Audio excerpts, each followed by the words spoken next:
Right now, the fastest object humanity has ever created is racing through space at a speed that barely fits inside the human imagination, more than 400,000 miles per hour, a velocity so extreme that distance itself begins to lose its meaning. At that pace, you could circle the entire Earth in less than 4 minutes, watching continents blur beneath you as the planet turns slowly below. And yet, even at this astonishing speed, a quiet and humbling truth remains.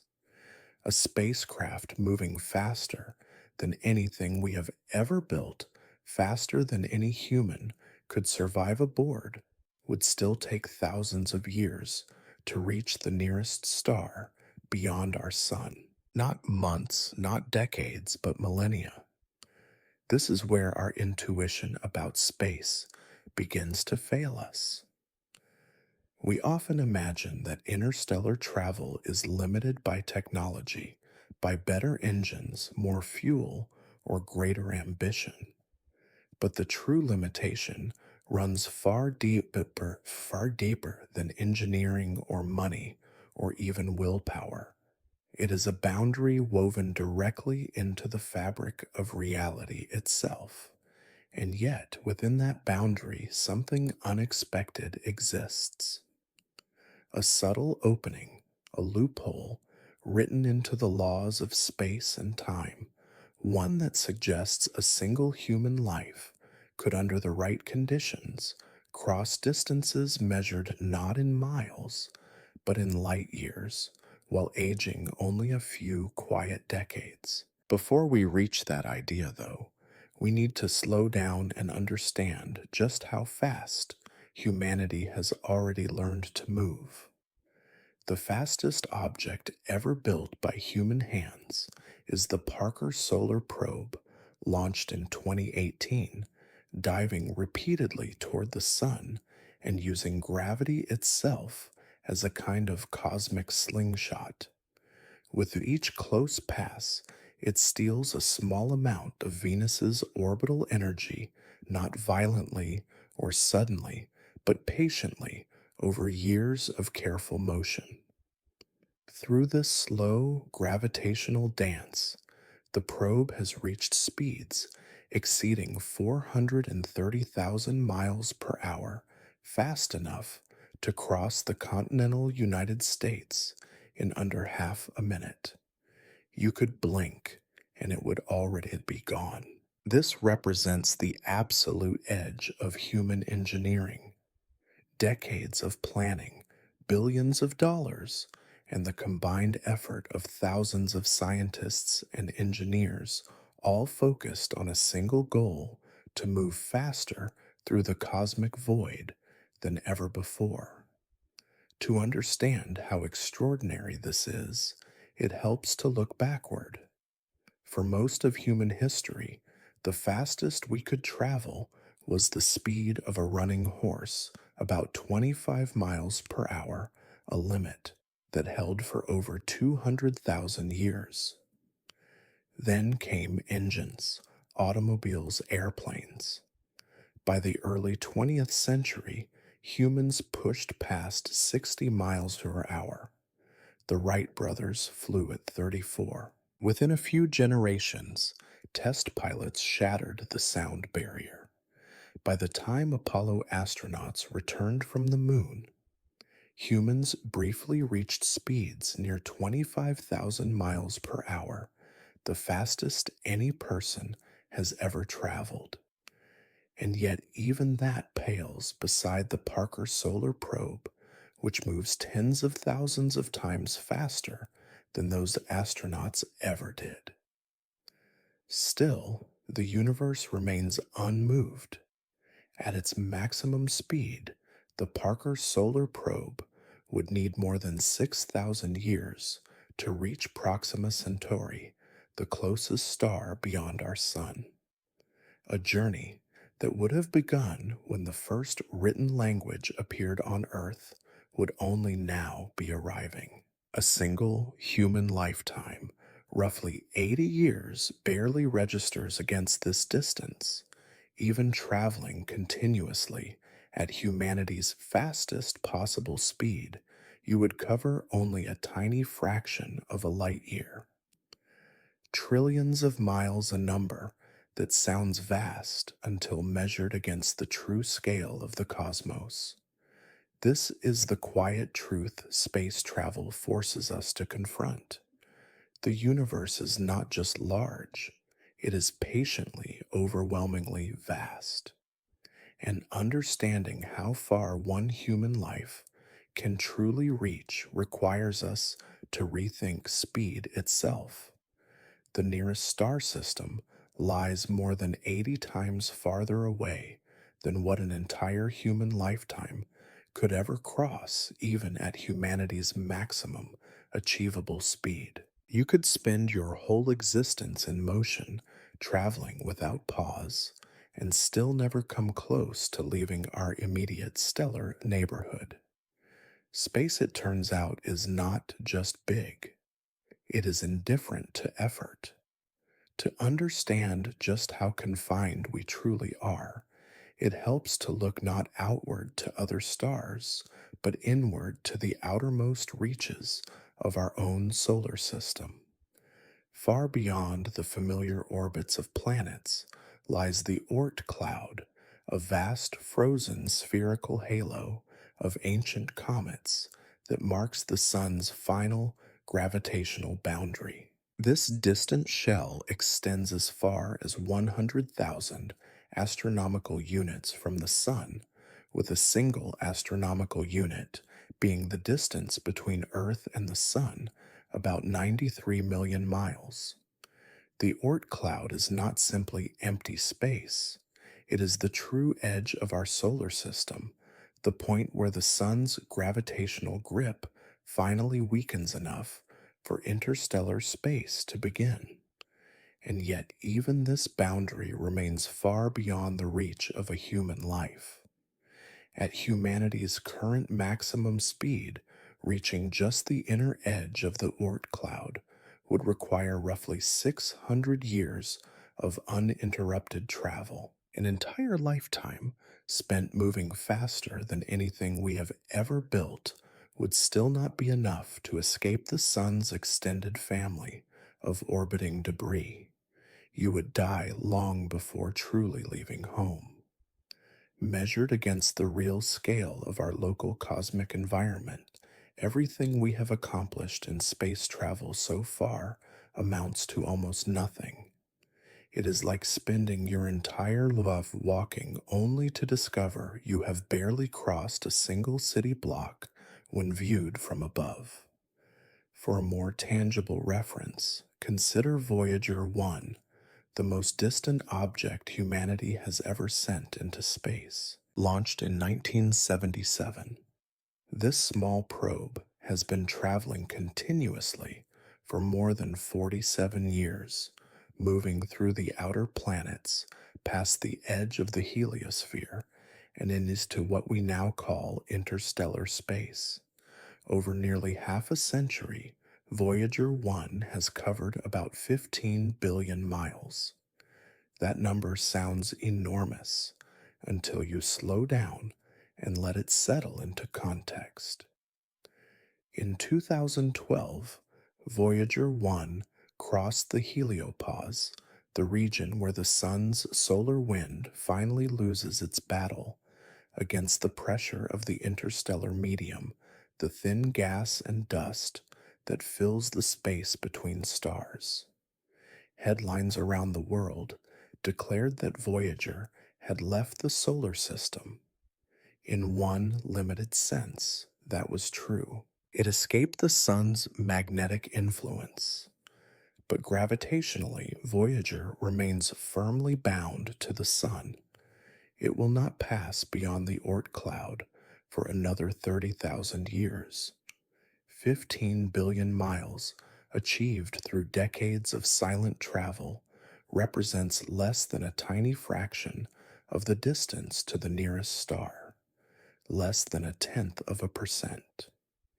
If the journey to Proxima Centauri were scaled down to a cross country drive from New York to Los Angeles, roughly 2,800 miles of Highway Voyager 1's 47-year journey would amount to traveling about 100 feet. After nearly half a century, you would still be standing in your driveway, barely past the mailbox, while your neighbors watched you grow old from their kitchen windows.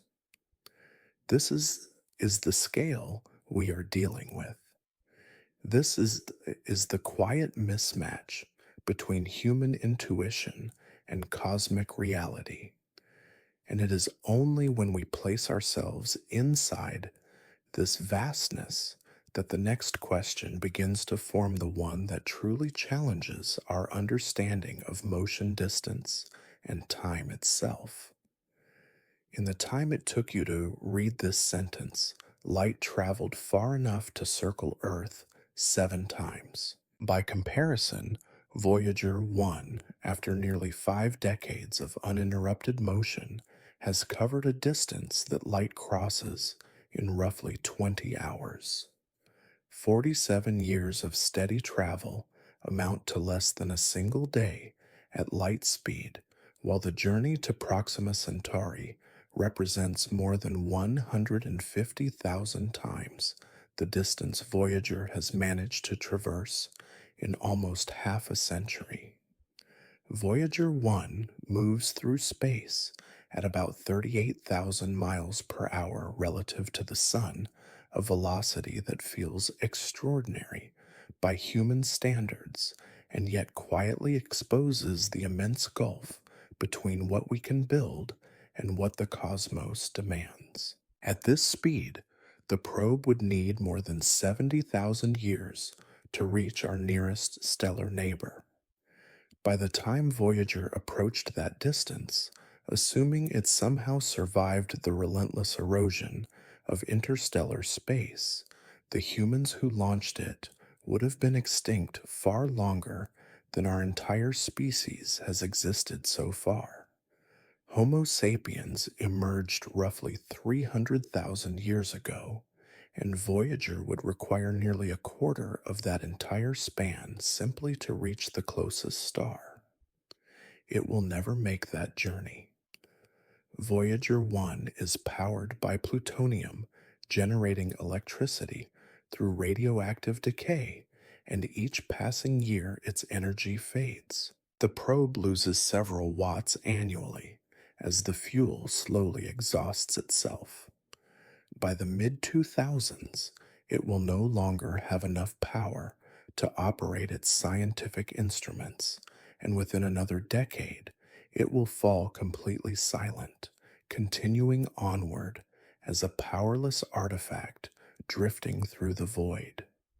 For tens of thousands of years, it will wander without awareness, a small but lifeless monument to human curiosity, never reaching a destination and never again being seen by any human eye. This is not a failure of imagination or ambition. The problem runs deeper, embedded in the physics of propulsion itself. Every rocket humanity has ever launched relies on the same fundamental principle that sent the first fireworks skyward over 1,000 years ago. Mass is expelled backward, and the reaction force pushes the vehicle forward. Newton's third law, elegant and reliable, but devastatingly limited when stretched across interstellar distances. Chemical rockets face an unavoidable barrier encoded in the Tsiolkovsky rocket equation, first written down in 1903. This relationship governs the maximum speed a rocket can achieve and depends on only two things: how fast it can throw exhaust out behind it and how much fuel it carries compared to its final mass. For chemical propulsion, even under ideal conditions, exhaust velocities peak at around 4.5 kilometers per second. This is not an engineering hurdle waiting for a clever breakthrough. It is a hard ceiling imposed by the chemistry of combustion itself. When hydrogen and oxygen burn the most energetic chemical reaction we can practically harness, the resulting molecules can only move so fast. The energy stored in chemical bonds has a strict upper limit, and no amount of refinement can push beyond it. No amount of engineering genius can force water molecules to exit a rocket nozzle faster than chemistry allows. The tyranny of the rocket equation becomes painfully clear the moment we try to imagine reaching even modest interstellar speeds using chemical propulsion. If you attempted to accelerate a small probe weighing just 1,000 kilograms to a mere 1% of the speed of light using chemical rockets, the required fuel mass would exceed the total mass of the observable universe. Not the mass of Earth, not the mass of the Sun, not even the combined mass of every star in the Milky Way, but the mass of every galaxy, every star, every planet, every atom in the entire visible cosmos would still fall short of what the mathematics demand. This is not exaggeration for dramatic effect. It is the unavoidable result of the equation itself. The rocket equation contains an exponential term that punishes any attempt to reach high velocities with chemical propulsion. Each small increase in speed requires not just more fuel, but exponentially more fuel, and the curve rises so steeply that it quickly escapes the realm of anything physically meaningful. Gravity assists offer a partial escape from this trap. By carefully flying past massive planets, a spacecraft can steal a tiny fraction of their orbital momentum, converting it into speed without burning additional fuel. The Voyager probes use this technique extensively, hopping from Jupiter to Saturn and onward, gradually building the velocity that carried them toward an interstellar space. The Parker Solar Probe relies on repeated flybys of Venus each pass, shaving away orbital energy and allowing the spacecraft to fall faster and faster toward the Sun. The mechanics are subtle but elegant. A spacecraft falls toward a planet, accelerates under gravity, then departs along a trajectory that leaves it moving slightly faster relative to the Sun. The planet loses an immeasurably small amount of its own orbital energy, while the spacecraft gains thousands of miles per hour. Jupiter, after each Voyager encounter, moves infinitesimally slower around the Sun, a change far too small to ever be detected. Yet even this cosmic sleight of hand has limits. The solar system contains only a finite number of massive bodies arranged in useful configurations, and each gravity assist costs years of travel time to reach the next encounter. The same orbital mechanics that make these boosts possible also impose strict boundaries on how much energy can ever be extracted. A spacecraft designed entirely around maximizing gravity assists bouncing between planets over decades of meticulous planning might eventually reach speeds approaching 150,000 miles per hour, roughly 4 times faster than Voyager today. Even at this extreme, the journey to the nearest star would still take tens of thousands of years, still far beyond the scale of any human lifetime. The fastest outbound velocity, achieved primarily through gravity, assists belongs to New Horizons, which flew past Pluto in 2015 at roughly 36,000 miles per hour relative to the Sun after receiving a powerful boost from Jupiter. It revealed Pluto as a surprisingly dynamic world with nitrogen glaciers and mountains of water ice far richer than anyone expected. And yet, even at that remarkable speed, New Horizons would need more than 80,000 years to reach the nearest star. Ion propulsion systems offer a small improvement by dramatically increasing exhaust velocity, trading brute force for patience, expelling tiny amounts of propellant continuously over years. They represent a step beyond chemical rockets, but they do not break the fundamental barrier. They merely inch closer to it, stretching human reach slightly farther into the dark while leaving the true scale of interstellar distances essentially unchanged. These engines work by ionizing a propellant, most often xenon gas, and accelerating the resulting charged particles using electric fields. The ions leave the engine at velocities 10 to 20 times higher than chemical exhaust, making ion propulsion extraordinarily efficient at converting propellant mass into spacecraft velocity.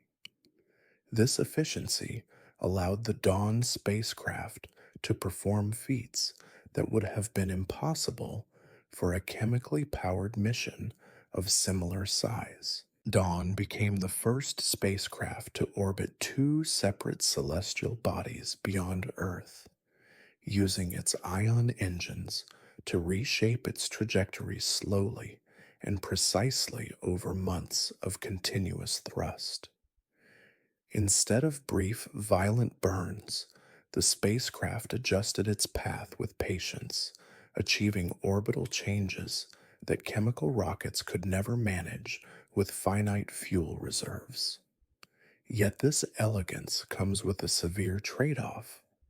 Ion engines produce thrust so small that their advantages disappear when rapid acceleration is required.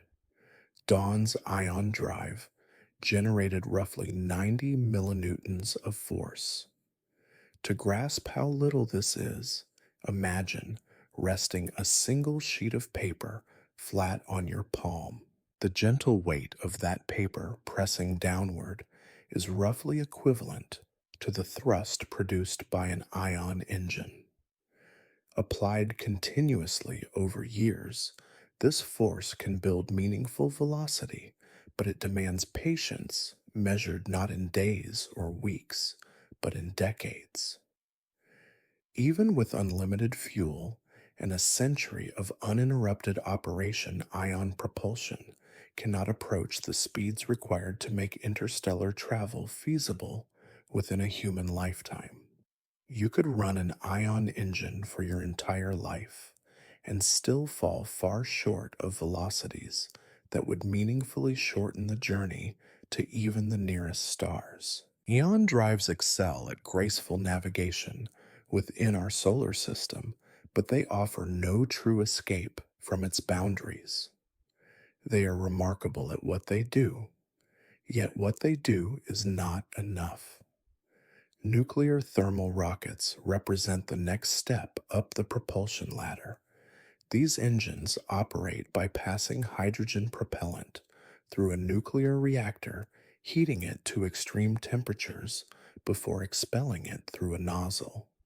Because the heat source is nuclear rather than chemical, the hydrogen can reach exhaust velocities roughly twice those achievable through combustion, dramatically improving the rocket equation's unforgiving mathematics. During the 1960s and early 1970s, NASA tested this concept extensively through the NERVA program.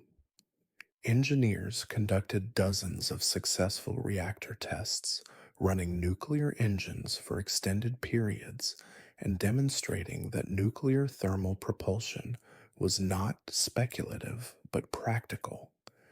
By the time the program ended in 1973, Due to political and budgetary concerns, the technology was mature enough for real missions.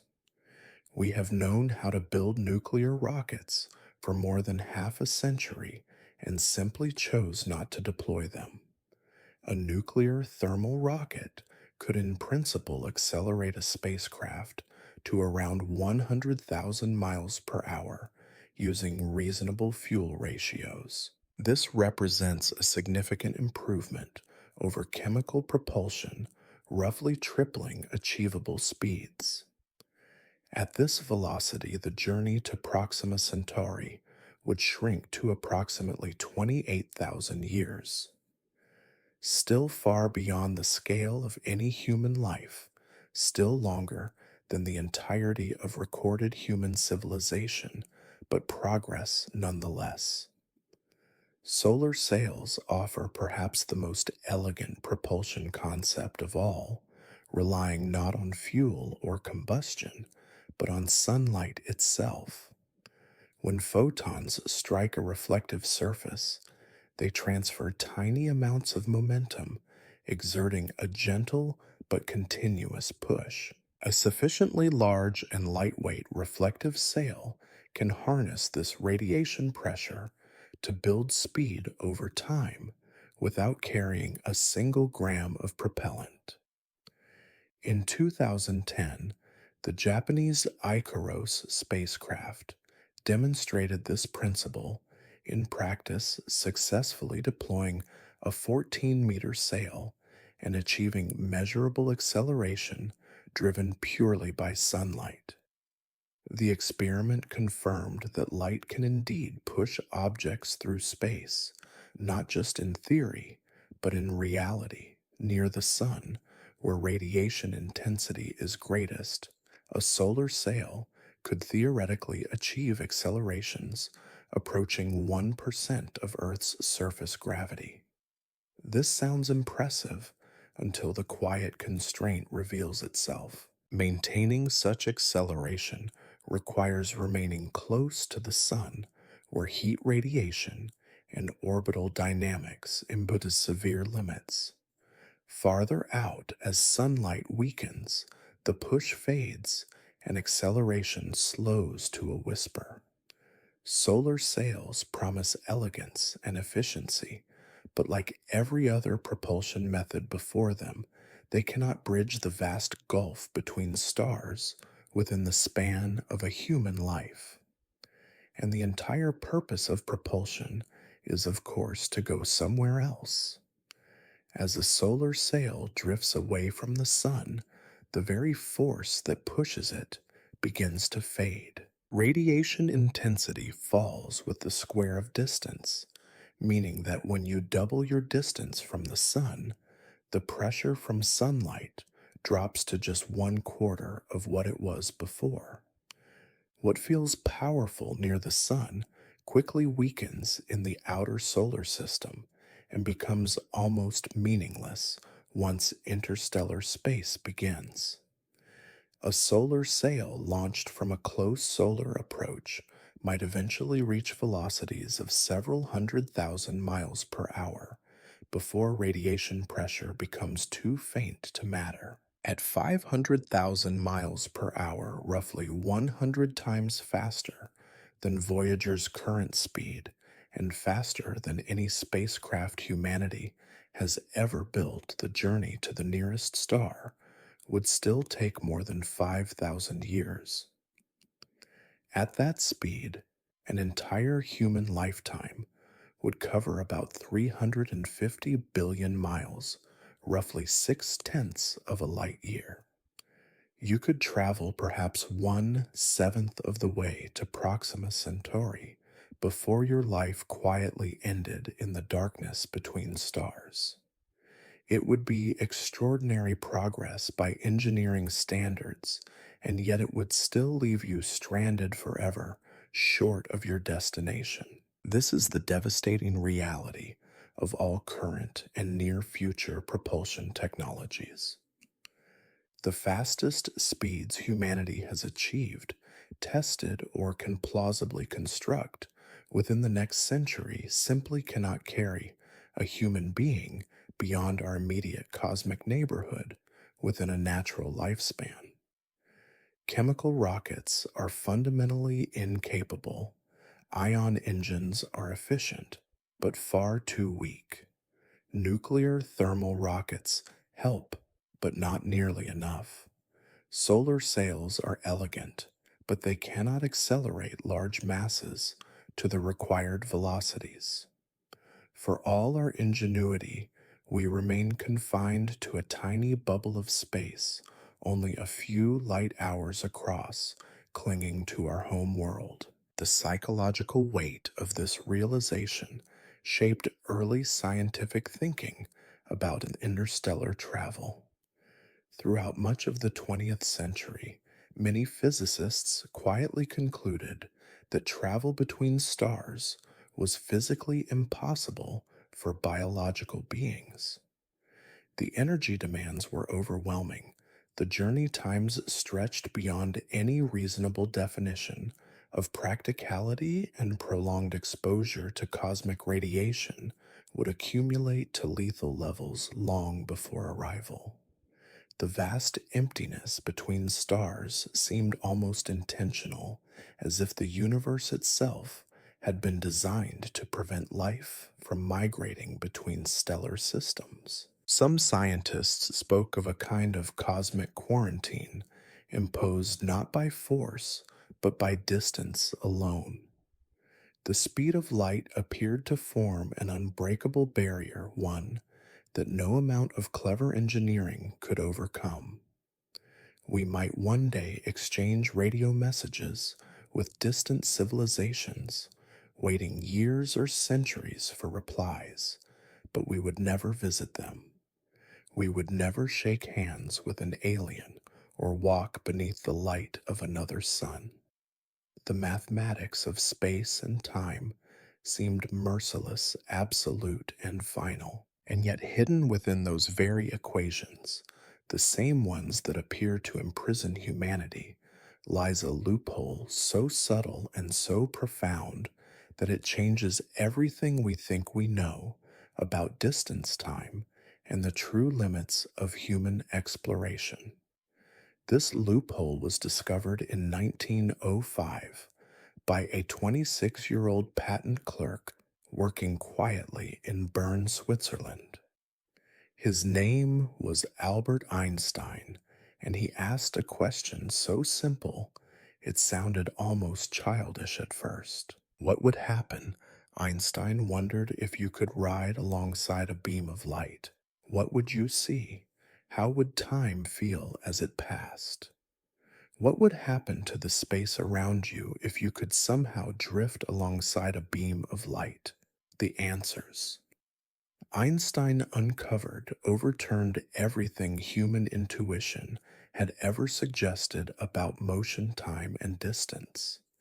They revealed something quietly astonishing.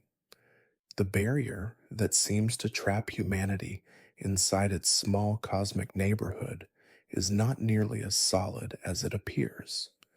Distance and time are not fixed, rigid quantities carved into the universe. They are flexible, they stretch, they compress, and they respond to how fast you move through space. A clock carried aboard a speeding spacecraft does not tick at the same rhythm as a clock left behind on Earth. A measuring rod traveling at extreme velocity does not retain the same length as an identical rod resting quietly at home. The universe reshapes space and time themselves in ways that make the seemingly impossible suddenly achievable. But to understand how far a human life can truly reach, we must first let go of our everyday understanding of motion. We must step into a realm where clocks disagree, where distances shrink for travelers, and where the familiar 80-year limit imposed by biology becomes far more elastic than it appears. The universe often feels as though it is designed to frustrate our dreams of exploration, placing barriers just out of reach. Yet hidden within those same rules are subtle provisions that quietly undo those limits. The physics that creates the light speed barrier also contains the mechanism that makes that barrier almost irrelevant for the traveler themselves. What follows changes how we think about speed time and the ultimate reach of a single human life. The cosmic prison has a door, and physics itself holds the key. In 1905, a 26-year-old patent clerk working in Bern, Switzerland, submitted a paper to a German physics journal. Its title was modest, almost forgettable, offering no hint of its impact. It contained no advanced mathematics beyond simple algebra. It cited almost no prior work. Its author held no academic position, no laboratory, and no research funding. And yet, this single paper would dismantle 3 centuries of assumptions about how the universe works and reveal that time itself bends in response to motion. Albert Einstein began with an idea so simple it felt almost trivial. The speed of light in a vacuum is the same for all observers, no matter how fast they are moving. Whether you stand still on Earth or race through space at half the speed of light, you will always measure light traveling at exactly 186,282 miles per second. This constancy is not a limitation of our instruments or a quirk of measurement. It is woven into the structure of reality itself. From this single premise flowed consequences that shattered intuition. If the speed of light must remain the same for everyone, then something else must change to make that possible. And what changed was not light, but time. Clocks aboard fast moving vessels tick more slowly than identical clocks left behind. Time dilation, as it came to be called, sounded absurd when first proposed. How could time, the most universal of quantities, flow at different rates depending on motion? Yet the mathematics allowed no escape, and experiments would later confirm what Einstein had derived with nothing more than thought and logic. Time dilation is real, it is measurable, and it quietly transforms the limits of human exploration. The relationship between speed and the slowing of time follows a precise rule. Einstein introduced a quantity physicists call the Lorentz factor, a simple number that tells us exactly how much time stretches as velocity increases. And it is here in this gentle bending of time itself that the universe begins to reveal how a single human life might one day cross distances that once seemed forever out of reach. To calculate this effect, physicists use a simple number called gamma. It is found by taking 1 and dividing it by the square root of 1 minus your speed squared divided by the speed of light squared. On paper, the formula looks a little intimidating, but what it produces quietly reshapes the destiny of anyone who dares to travel between the stars. At the speeds we experience in everyday life, gamma is almost indistinguishable from 1. A car cruising down a highway, even a jet racing across the sky barely nudges time at all. The difference is so tiny that only the most sensitive atomic clocks can detect it. A passenger on a long flight might age a few nanoseconds less than someone who stayed on the ground. The effect is real, but for life on Earth, it is essentially invisible. Everything changes once velocity begins to approach a significant fraction of the speed of light. At half the speed of light, gamma rises to about 1.15. Time aboard the spacecraft slows just enough to be noticeable. 1 year for the traveler corresponds to roughly 14 months on Earth. Interesting, but not yet transformative. At 90% of the speed of light, gamma climbs to about 2.3. Now the difference becomes unmistakable. For every year experienced aboard the ship, more than 2 years pass back home. A journey lasting 50 years for the crew would see Earth age over a century. The travelers would return to find that generations had quietly slipped by without them.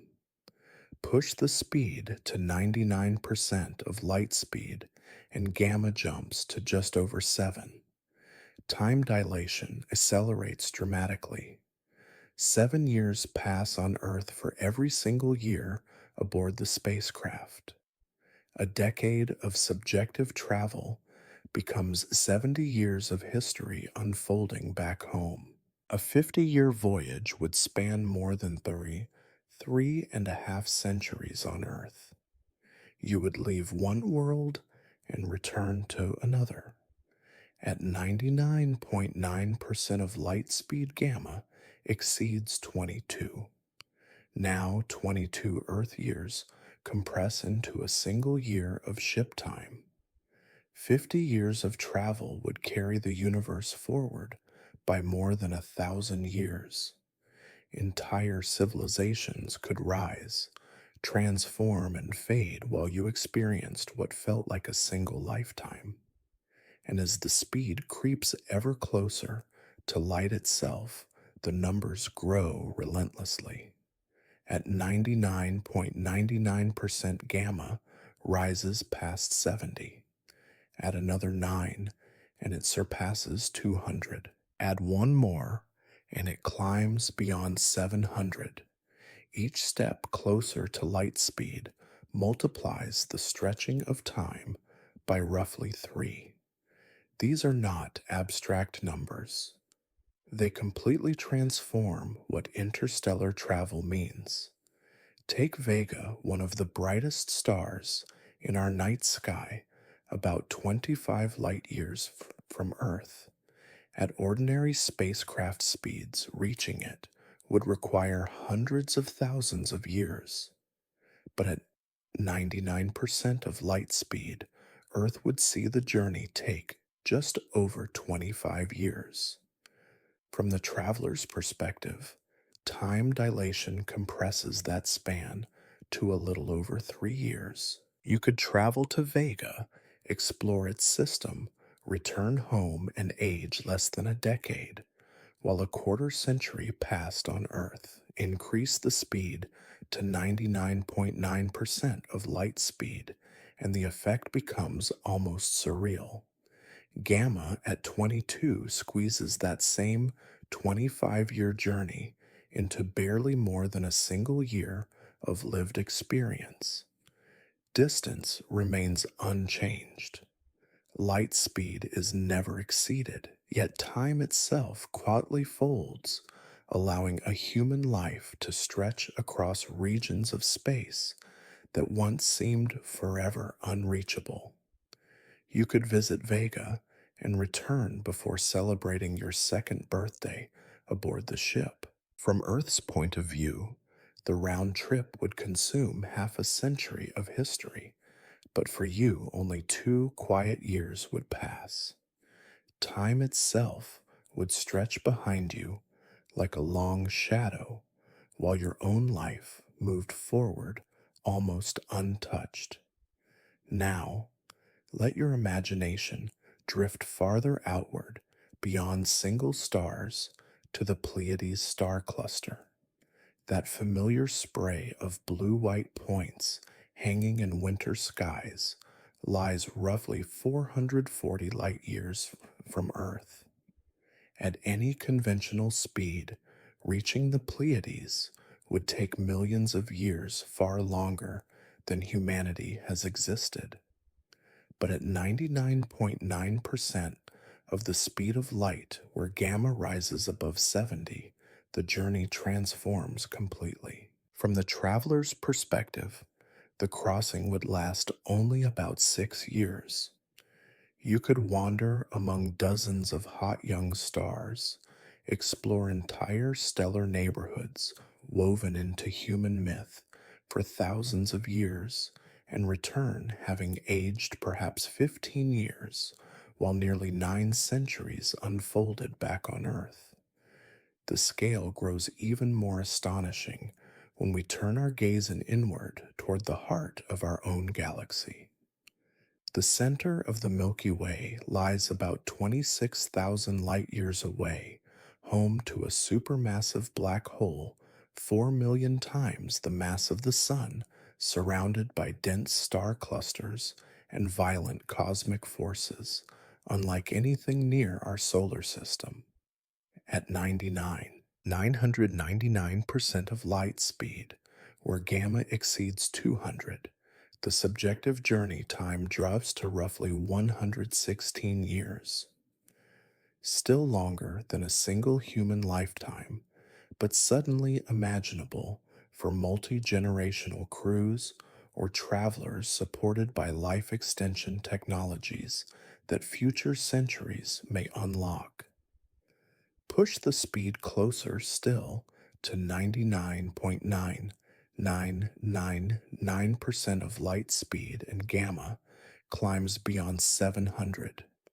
Now, the journey to the galactic center compresses to about 37 years of ship time. A traveler could leave Earth at age 25, glide across a quarter of the Milky Way, arrive at the edge of the galaxy's central black hole in their early 60s, and still feel they had lived a full, ordinary life. When they returned, more than 52,000 years would have passed on what was on Earth. Languages, nations, and perhaps even humanity itself might have changed beyond recognition, yet the traveler would have simply grown old. And then there is Andromeda, 2.5 million light years away. It is the nearest major galaxy to our own, a vast spiral containing 1 trillion stars and untold possibilities. No chemical rocket, no nuclear engine, no conceivable conventional technology could ever bridge this gulf within any meaningful human time frame. Yet relativity still whispers its quiet promise. At velocities where gamma reaches 1 million, at speeds so close to light that the distinction becomes almost philosophical, the subjective journey time to Andromeda falls to roughly 2.5 years.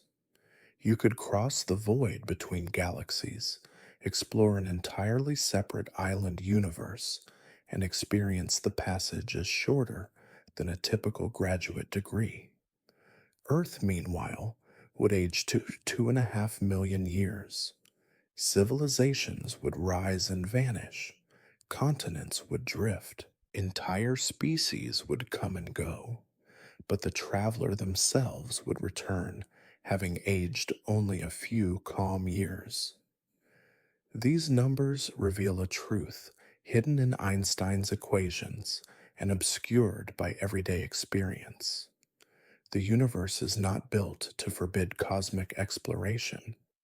Distance is not the ultimate jailer we imagine it to be. Time dilation offers a pathway by which a single conscious life could stretch across distances that light itself requires millions of years to cross. The true barrier is not physics. It is engineering. The equations of physics do permit interstellar and even intergalactic travel within a single human lifetime. The obstacle is not mathematics, it is technology. We simply do not yet possess a way to reach the required velocities. And that raises a deeper, more unsettling question. Why do these extraordinary speeds demand such extraordinary amounts of energy? The answer lives inside one of Einstein's most famous insights, quietly encoded in the most recognizable equation in all of science: E equals mc squared. This simple expression tells us that mass and energy are not separate things. They are two faces of the same underlying reality. Mass can become energy, and energy can behave like mass. And this equivalence has profound consequences for anything that tries to move at relativistic speeds. At low velocities, motion behaves the way Isaac Newton described centuries ago. As an object accelerates, its kinetic energy increases in a smooth and familiar way. Double the speed, and the kinetic energy increases by a factor of 4. There is no hard limit in this regime, only practical constraints like fuel and engine power. If you can supply enough energy, you can keep going faster. But as velocity begins to approach a significant fraction of the speed of light, this comfortable picture quietly breaks down. The energy required to gain additional speed starts rising faster than Newton's equations predict. Much faster. The object begins to respond as though it is becoming heavier, even though its rest mass has not changed at all. This effect is known as relativistic mass increase. It does not mean the object literally gains new matter, but that its resistance to acceleration grows in a way that mimics added mass. At 50% of the speed of light, an object behaves as though it is about 15% more massive than it was at rest. Some of the energy you pour into the system no longer translates efficiently into speed. Instead, it disappears into the growing inertia of motion itself. Push onward to 90% of the speed of light, and the effect becomes dramatic. The effective mass more than doubles. Engines that once produced strong acceleration now feel sluggish, as though the spacecraft has suddenly become enormously heavy. At 99% of light speed, the effective mass increases by a factor of 7. At 99.9%, the factor exceeds 22. Each additional fraction of speed demands not just more energy, but exponentially more energy. The same gamma factor that allows time to slow and distances to contract now works against the traveler. It is the price paid for relativistic motion, and it explains why the speed of light stands as an absolute barrier for anything with rest mass. As velocity approaches light speed, the effective mass approaches infinity. To accelerate an infinite mass would require infinite energy. Since infinite energy does not exist, the final approach to light speed becomes asymptotic. You can get closer and closer, adding more and more nines to your velocity, but you can never quite arrive. Even well below this ultimate limit, the energy demands are staggering. Consider accelerating a modest probe with a mass of just 1,000 kilograms to 90% of the speed of light. The kinetic energy required exceeds 10 to the 19th joules. Written out, it is a number with 20 digits. It is roughly equal to the total energy output of the sun over several seconds, or the entire energy consumption of human civilization sustained for about 1,000,000 years, all concentrated into a single spacecraft. Now imagine a vessel capable of carrying human beings' life support systems, shielding, and supplies with a mass closer to 100,000 kilograms. The energy requirement scales directly with mass. Accelerating such a ship to 90% of light speed would demand energy comparable to the sun's total output for several minutes. This is not an engineering inconvenience waiting for a clever workaround. It is a requirement written into the structure of space-time itself. And the accounting does not end there. Travelers usually want to slow down when they arrive. Decelerating from 90% of light speed requires exactly as much energy as accelerating to it. A round trip doubles the cost. A journey to Vega and back at 90% of light speed would require roughly 4 times the energy of a one-way acceleration, an amount exceeding the sun's output over a quarter of an hour. These immense energy demands explain why relativistic travel remains theoretical, even though the physics has been understood for more than a century. No propulsion system humanity has ever built, tested, or seriously proposed can deliver energy on this scale. Chemical rockets fall short by billions of times. Nuclear fission improves the picture slightly, but remains hopelessly inadequate. The equations allow the journey. The universe does not forbid it. But the price of admission is written in stars. Even nuclear fusion, the same process that powers the sun itself, struggles to deliver the energy density required for truly practical, relativistic propulsion. And energy is not the only constraint. The way a spacecraft accelerates introduces another quiet but unavoidable limit, one written into the human body. Humans can tolerate continuous acceleration at one Earth gravity indefinitely. At that level, acceleration feels identical to standing on the surface of our planet. You can walk, eat, sleep, and live normally while the ship steadily gains speed. Increase the acceleration, however, and the body begins to protest. Sustained exposure to two gravities leads to fatigue and long-term health issues. At 5 gravities, blackouts become likely.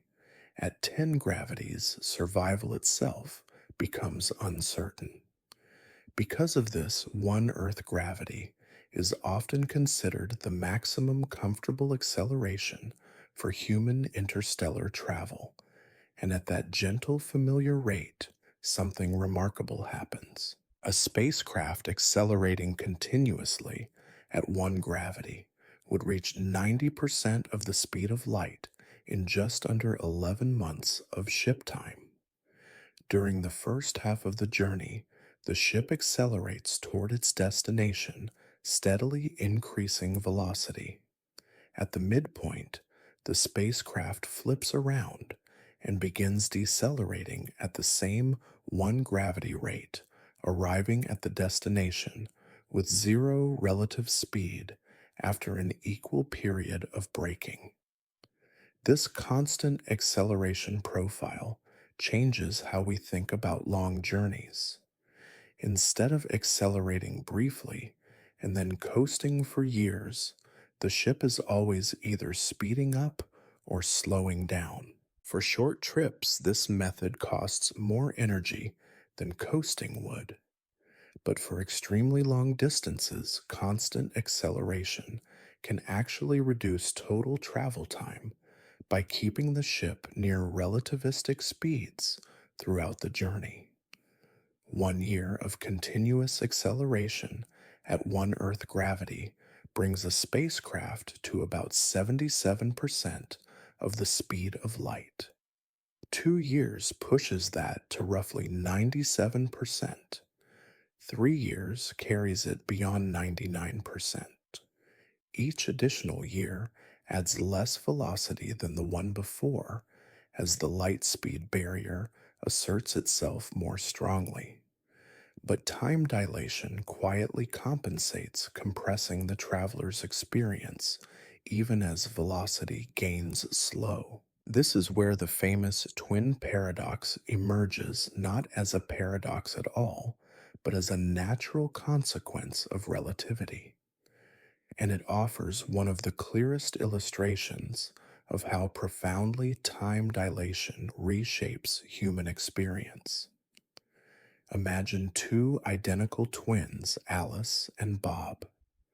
Alice boards a relativistic spacecraft and travels to a star 20 light years away at 90% of the speed of light, then turns around and comes home. Bob remains on Earth. From Bob's perspective, Alice's outbound journey takes about 22 years, and her return takes another 22. Bob waits 44 years in total aging from young adulthood to the edge of retirement while his twin is gone. From Alice's perspective aboard the spacecraft, the story is very different. At 90% of light speed, the time dilation factor is about 2.3. Her 22-year outbound journey feels like only 9.5 years. The return journey feels the same. Alice experiences roughly 19 years of travel, while Bob experiences 44. When Alice returns to Earth, she is 19 years older than when she left. Bob is 44 years older. The twins born on the same day are now separated by 25 years of biological age. Alice may be noticing the first strands of gray hair, while Bob's hair has long since turned white. Alice might still be advancing her career, while Bob is preparing for retirement. This outcome once deeply unsettled critics of relativity, who argued that motion is relative. From Alice's point of view, after all, it was Bob and the Earth that moved away and then came back. Yet the universe quietly resolves this tension not through opinion or perspective, but through the geometry of space-time itself.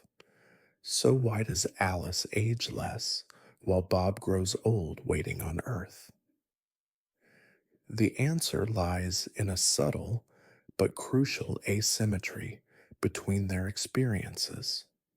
Alice's journey involved acceleration. Her spacecraft had to speed up, turn around, and slow down.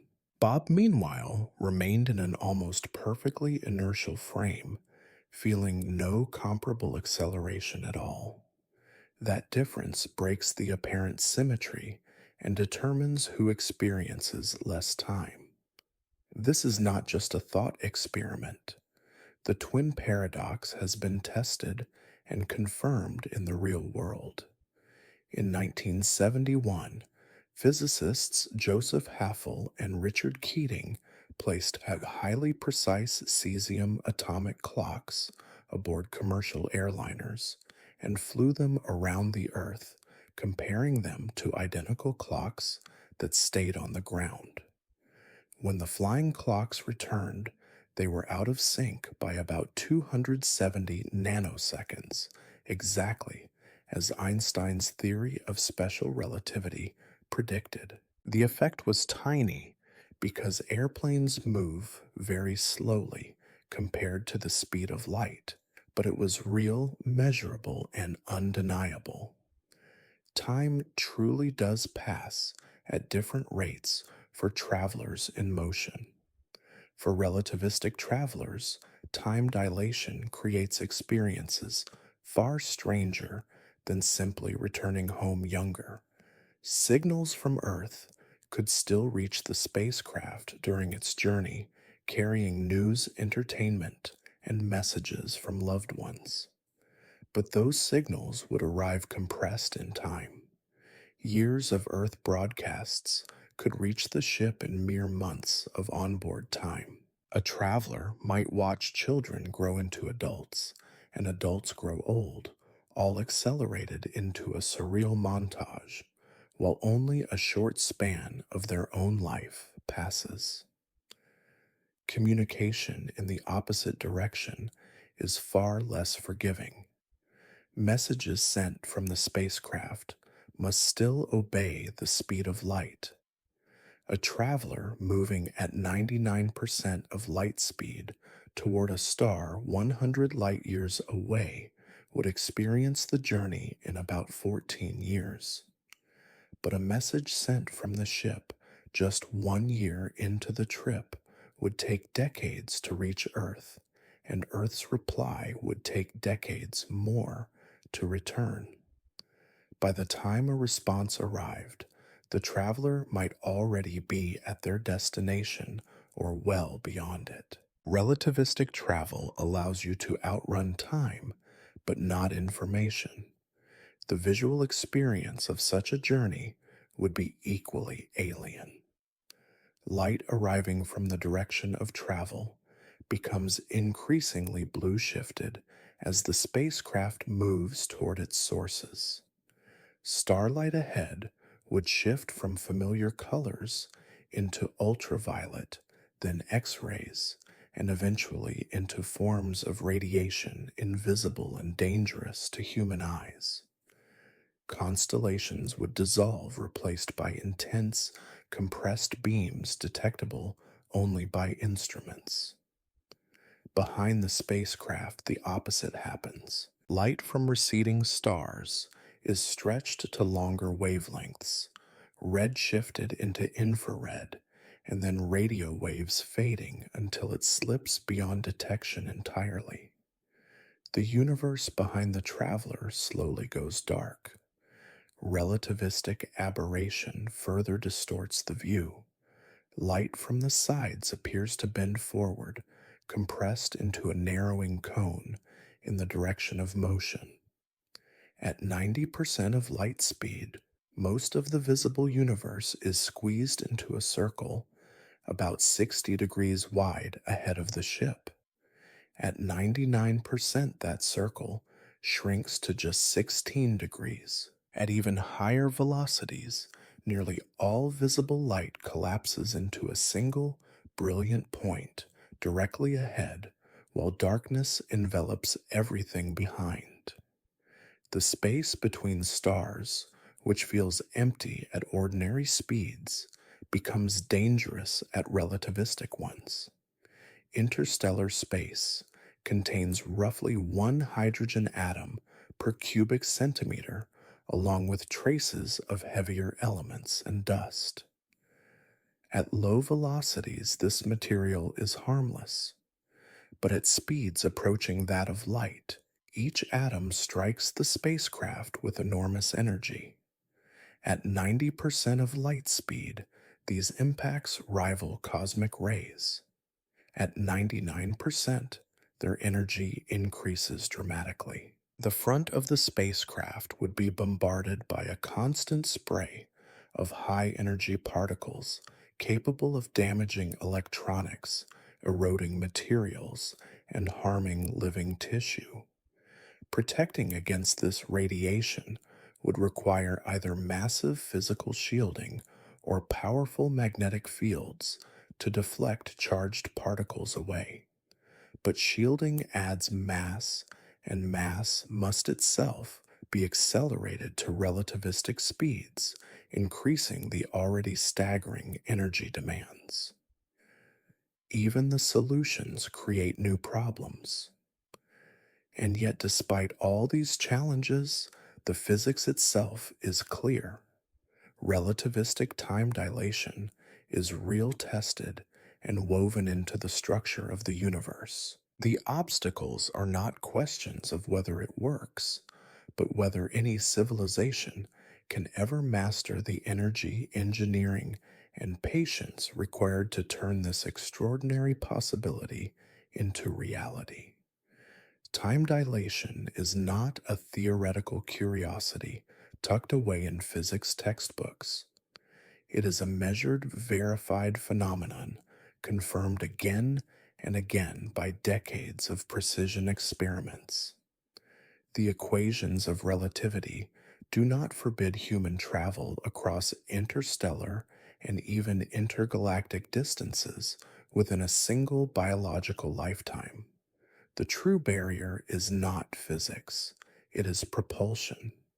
So the question becomes quieter, heavier, and more practical. What kind of engines could ever reach the velocities needed to make time dilation useful? What technologies could deliver the staggering amounts of energy that relativistic travel demands? To answer that, we must step into the next chapter where mathematics begins to brush up against engineering and imagination edges closer to reality. The gulf we must cross is almost impossible to grasp. Our fastest spacecraft today move at roughly 1/10,000th of the speed of light. At those speeds, time dilation is essentially non existent. Meaningful relativistic effects do not begin until you exceed 10% of light speed, and they only become transformative once you pass 90%. Bridging that gap is not an incremental improvement.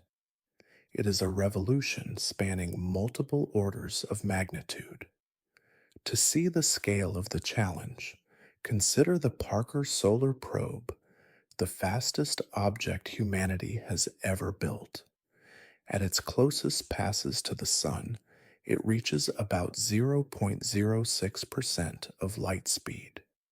To reach 10% of light speed, the threshold where relativistic effects become noticeable, requires increasing that velocity by a factor of roughly 170.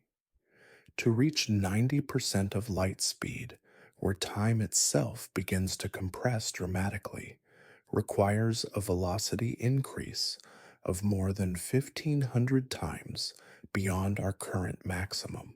This is not a matter of better materials or slightly stronger engines. It is a fundamental leap into an entirely different regime of propulsion. And yet, humanity has imagined ways forward.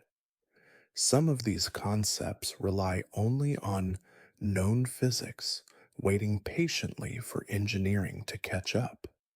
Others demand breakthroughs in materials science or energy generation.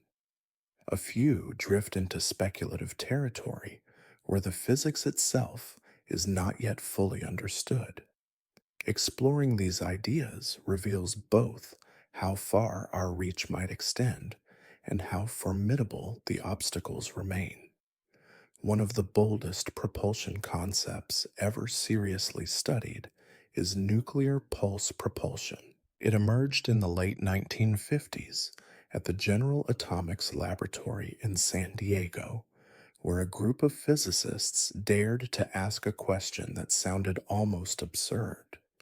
What if nuclear explosions were not something to fear, but something to ride? What if instead of containing nuclear energy inside a reactor, a spacecraft could harness the raw force of nuclear detonations to push itself toward the stars? This idea became known as Project Orion. It attracted some of the sharpest scientific minds of the era, including Freeman Dyson and Theodore Taylor. These were not fringe thinkers or science fiction writers. They were rigorous physicists and engineers who spent years turning a shocking idea into detailed, testable designs. The Orion concept is surprisingly straightforward. A spacecraft would carry a supply of specially designed nuclear explosive devices.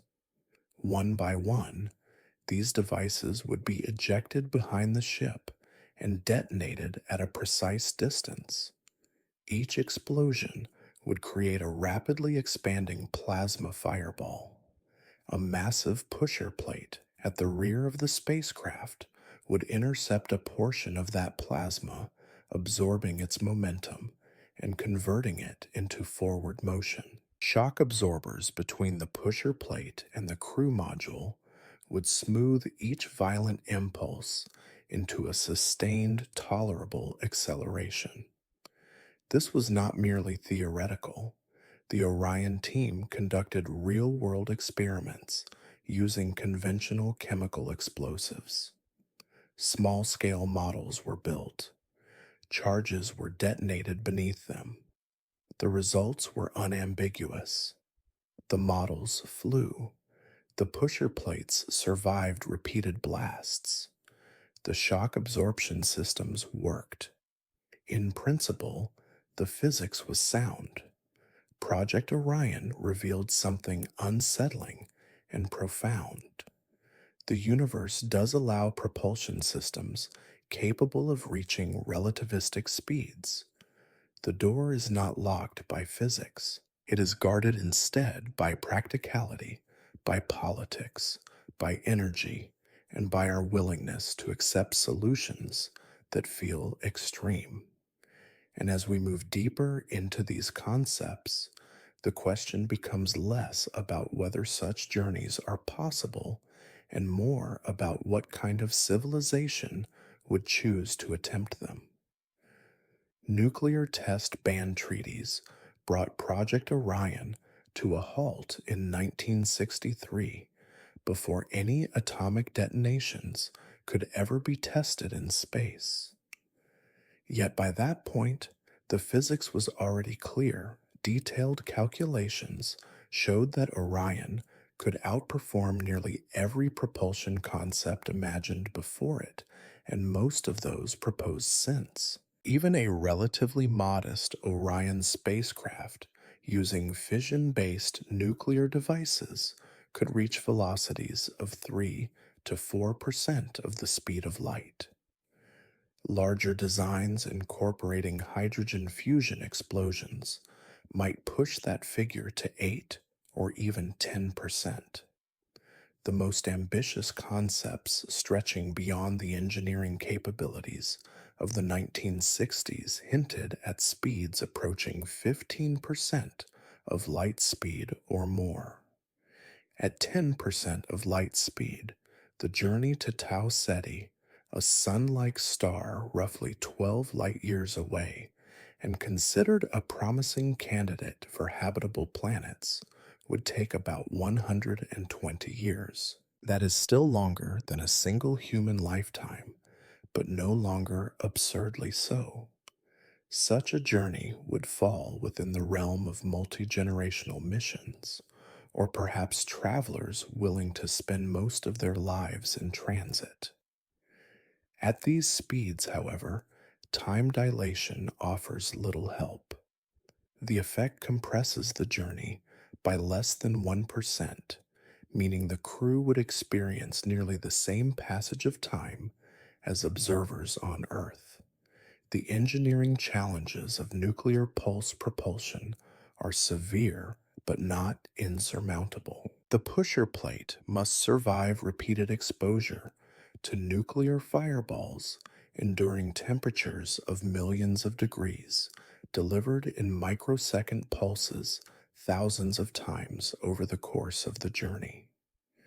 Materials science has advanced dramatically since the 1960s, and modern composites and refractory metals could plausibly withstand such extremes. The shock absorption system must also transform violent, discrete explosions into smooth, continuous acceleration without destroying the spacecraft or harming its occupants. This, too, appears solvable with sufficient engineering effort. There are, of course, profound risks. Carrying thousands of nuclear devices introduces obvious dangers during launch and throughout the mission. A catastrophic failure during Earth departure could scatter radioactive material over vast areas. An accident in flight could instantly end the mission. And yet, nuclear pulse propulsion requires no new physics. It relies on no hypothetical particles or exotic dimensions. It demands only technologies that are already within humanity's grasp. In that sense, it represents the most immediate path toward interstellar velocities using principles we already understand. In the late 1980s, a follow up study known as Project Longshot, conducted by the United States Naval Academy, explored a more refined version of this idea. Longshot proposed using small fusion explosions instead of fission devices, improving efficiency and reducing radioactive contamination. The design targeted Barnard's star, approximately 6 light years away, aiming to reach it in about 100 years at roughly 4 to 5% of light speed.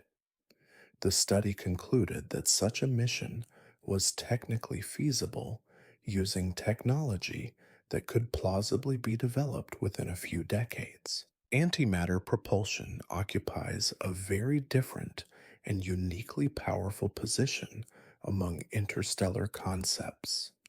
It offers an energy density that dwarfs all other known fuel sources while remaining firmly grounded in well established physics.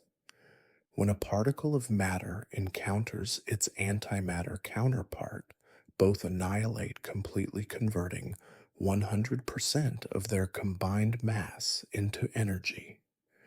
By comparison, nuclear fission converts about 1/10 of 1% of mass into energy, and fusion converts less than 1%.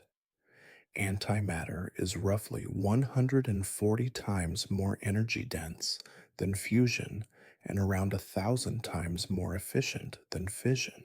A single gram of antimatter, annihilating with a gram of normal matter, releases approximately 180 trillion joules of energy. That is comparable to the explosive yield of the Hiroshima atomic bomb or the total energy consumption of an average household over several years. This staggering density makes antimatter an ideal theoretical candidate for achieving relativistic spacecraft velocities.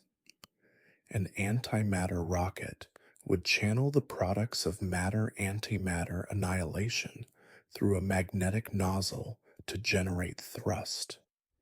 When electrons meet positrons, they annihilate into gamma rays. When protons meet antiprotons, the reaction produces showers of particles called pions, which can be guided magnetically. These particles decay into lighter ones, such as muons, which can also be steered before finally decaying into electrons and neutrinos.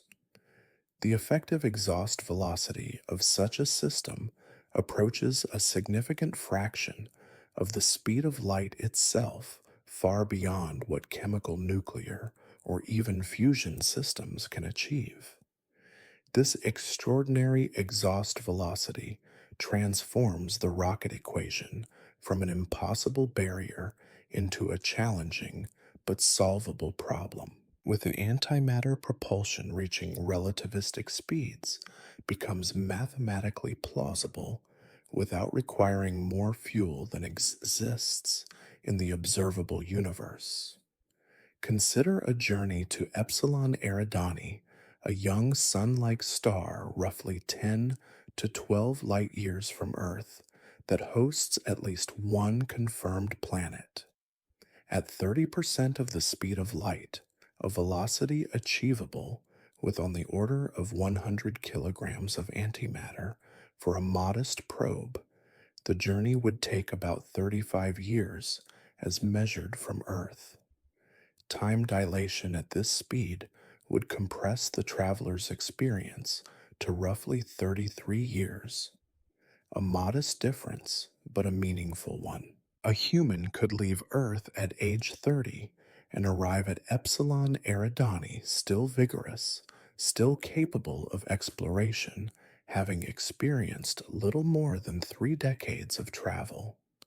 Scaling up antimatter supplies would allow even higher velocities, bringing with them increasingly dramatic benefits from time dilation. With several thousand kilograms of antimatter, a crewed spacecraft could theoretically be accelerated to 70 or even 80% of the speed of light. At those velocities, the journey to Epsilon Eridani would still take roughly 13 to 14 years as measured from Earth, but for the traveler aboard the ship, time dilation would compress the experience to only 8 or 9 years. A voyage that once seemed to demand most of an entire human lifetime suddenly becomes comparable to a long but manageable expedition. The true obstacle facing antimatter propulsion is not physics, but production. Antimatter does not exist naturally in usable quantities anywhere in the known universe. Every antiproton must be manufactured through high energy particle collisions inside accelerators that consume enormous amounts of power. Today, total global antimatter production amounts to only 10 to 20 nanograms per year, generated primarily at facilities such as CERN in Switzerland and Fermilab in the United States. To grasp how vanishingly small this is, consider that reaching Epsilon Eridani with just 100 kilograms of antimatter would require accumulating current global production for roughly 5 billion years.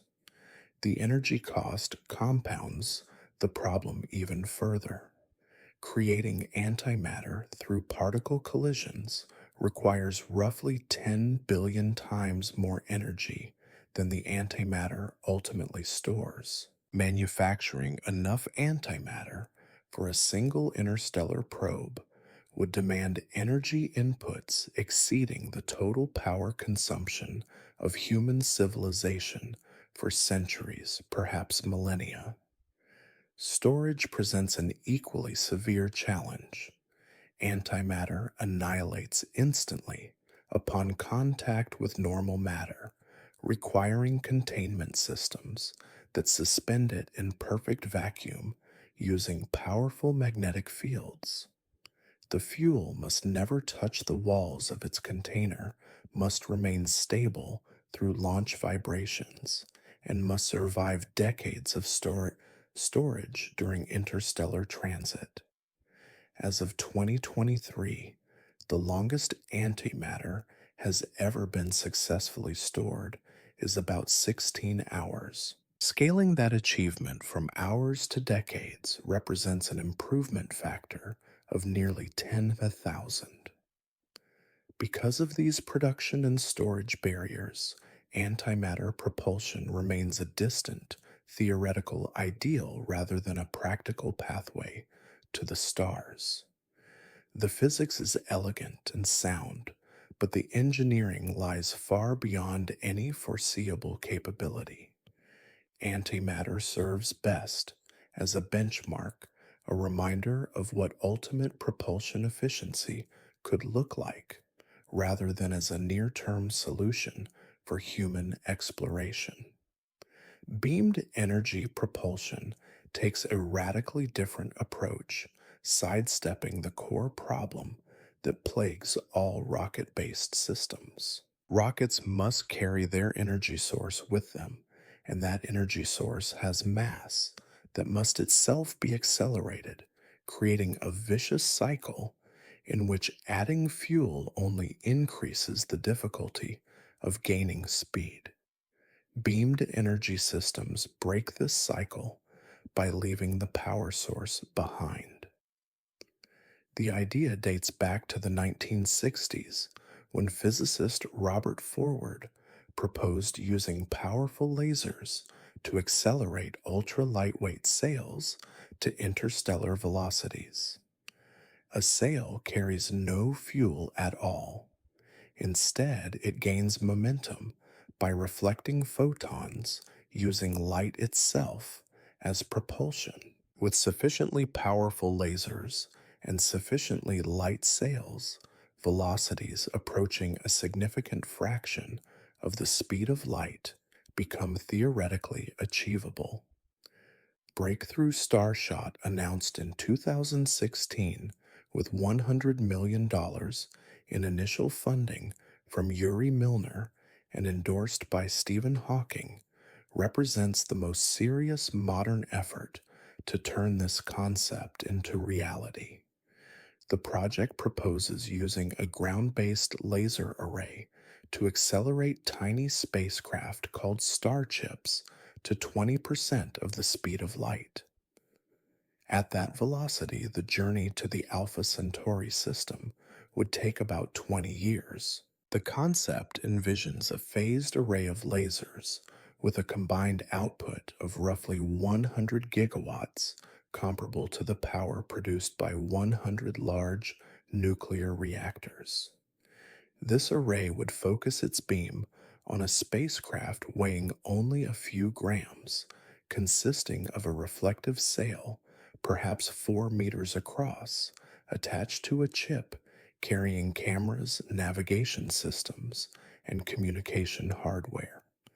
Photon pressure from the laser would accelerate this gossamer craft from rest to 20% of light speed in about 10 minutes.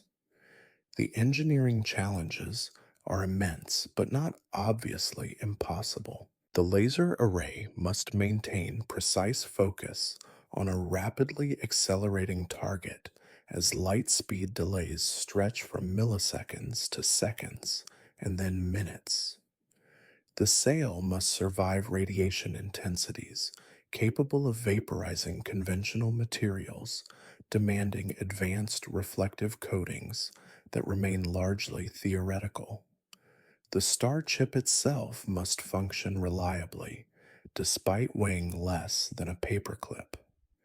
Still beamed energy propulsion offers powerful advantages. The laser array remains on Earth, where it can be powered by terrestrial energy sources, maintained, upgraded, and reused for many missions. Individual star chips are relatively inexpensive, allowing hundreds or thousands to be launched, increasing the chances that some survive the journey and return meaningful data. The fatal limitation of beamed energy propulsion, however, lies in a single unsolved problem: deceleration. A laser propelled sail accelerates by reflecting light from behind it, riding the momentum of photons like a surfer riding a wave. But that same mechanism cannot be used to slow down because there is no laser waiting at the destination to push back against. A breakthrough Starshot probe would tear through the Alpha Centauri system at 20% of the speed of light, with only a few fleeting minutes to collect data before vanishing forever into interstellar space. For robotic probes designed to take quick images, this may be acceptable. For human travelers who want to stop, explore, and remain, it fails completely. One proposed solution to this deceleration problem is the magnetic sail. A magnetic sail uses a vast superconducting loop to generate an enormous magnetic field that interacts with charged particles in the interstellar medium or with the stellar wind of the destination star. As these particles are deflected by the magnetic field, they transfer momentum to the spacecraft, creating drag that gradually slows it down. In principle, a magnetic sail could decelerate a vessel from relativistic speeds to rest over months or years. The physics behind magnetic sail deceleration is sound, but the engineering challenges grow severe at high velocities. Slowing a spacecraft from 20% of the speed of light requires dissipating enormous amounts of kinetic energy, much of which would be converted into heat within the sail and surrounding structures. The superconducting loops must maintain their properties, despite this heating demanding extremely advanced thermal management. Compounding the difficulty, the density of the interstellar medium varies significantly along different trajectories, making precise deceleration profiles difficult to predict and control. Fusion, propulsion, offers what many physicists consider the most realistic path to velocities, where time dilation begins to matter for human travelers. Fusion reactions combine light atomic nuclei, typically isotopes of hydrogen, releasing energy far greater than that produced by chemical or fission reactions. The Sun itself is a fusion reactor, quietly converting hydrogen into helium and radiating the energy that sustains life on Earth.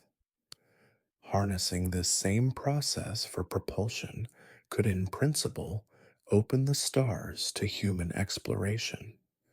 The physics of fusion propulsion is well understood. When deuterium and tritium nuclei fuse, they produce helium and a high energy neutron, releasing about 17.6 million electron volts of energy. This dwarfs the few electron volts released by chemical reactions. A fusion rocket could theoretically achieve exhaust velocities of 3 to 5% of the speed of light, allowing spacecraft to accelerate to 10 or even 15% of light speed with reasonable fuel ratios. The most detailed study of such a system was Project Daedalus, conducted by the British Interplanetary Society between 1973 and 1978. The design envisioned a massive two-stage spacecraft powered by inertial confinement fusion using pellets of deuterium and helium-3 as fuel.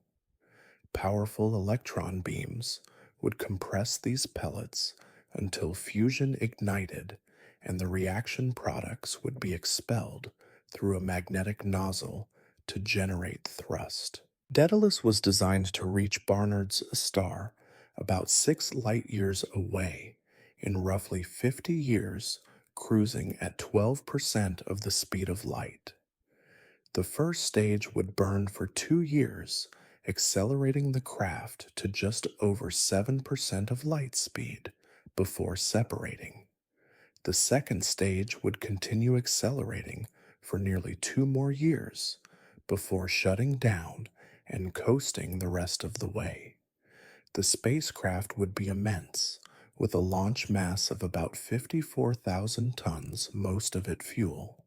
It carried no deceleration system. Instead, it would flash through the Barnard's star system at relativistic speed, conducting its entire mission during a brief flyby lasting only days, before continuing onward into interstellar space forever.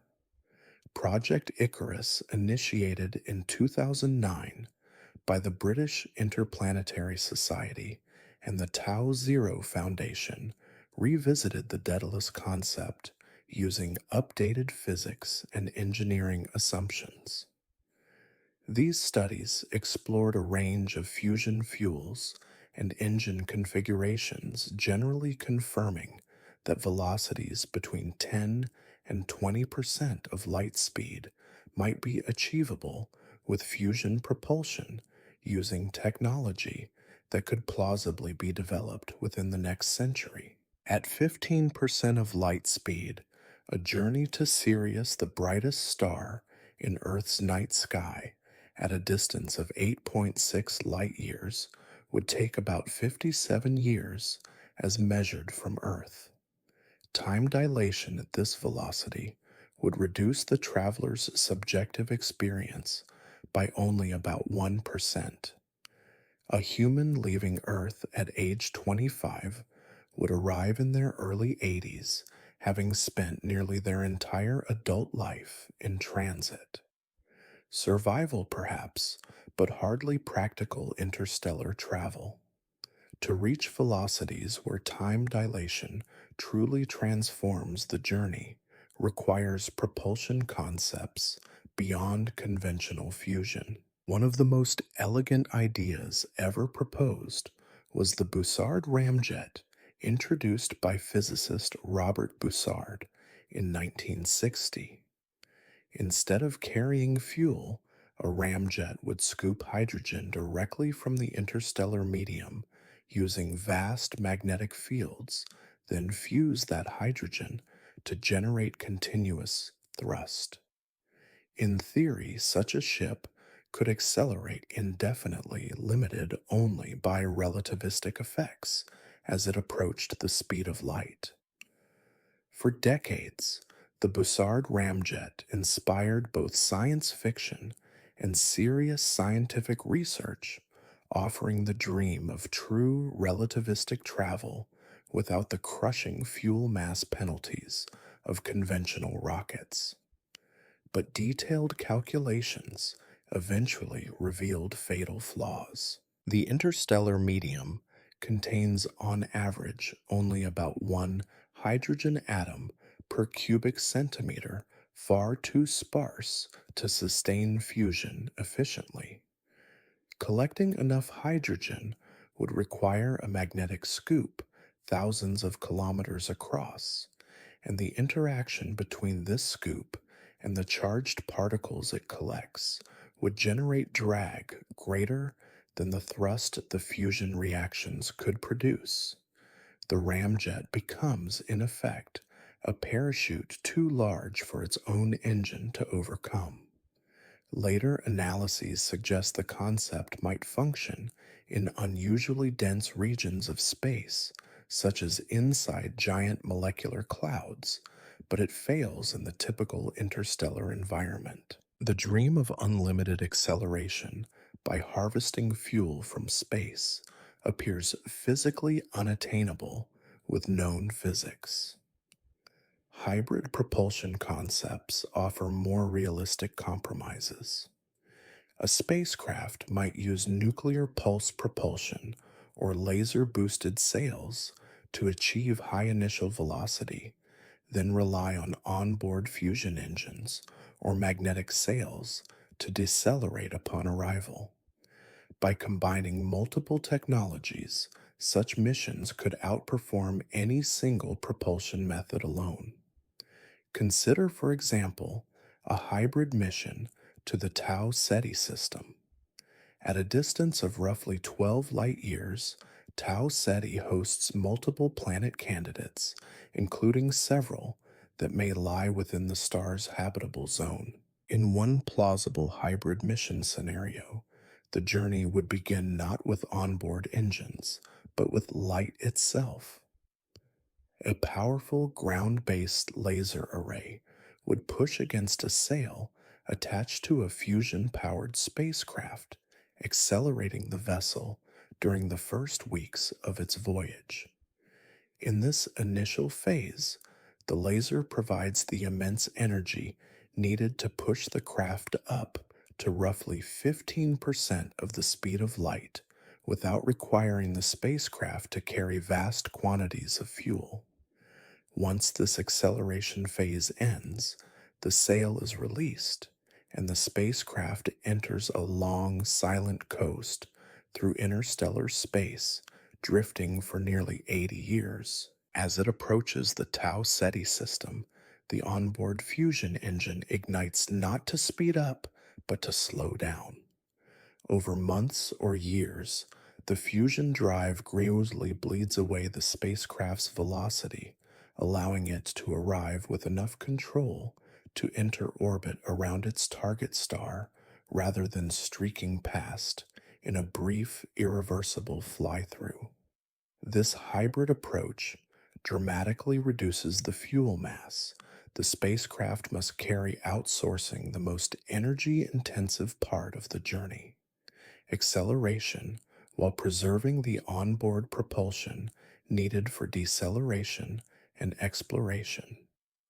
The total travel time, measured from Earth, still spans about 80 years. That exceeds a typical human lifespan.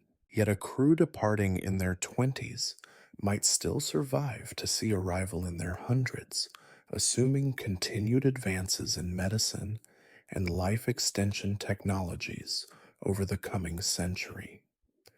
Beyond such concepts lie propulsion ideas that drift into territory where physics remains speculative or purely theoretical. One of the most famous is the warp drive proposed in 1994 by physicist Miguel Alcubierre. Rather than moving a spacecraft through space faster than light, the Alcubierre drive manipulates space-time itself.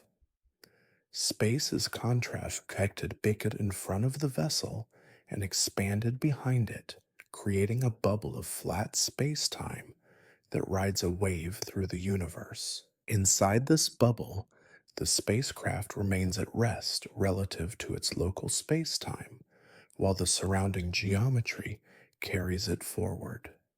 Because the ship never locally exceeds the speed of light, special relativity is not violated. In principle, destinations that would take light years to reach could be accessed in arbitrarily short times, depending on how extreme the space-time distortion becomes. Mathematically, the solution exists within general relativity.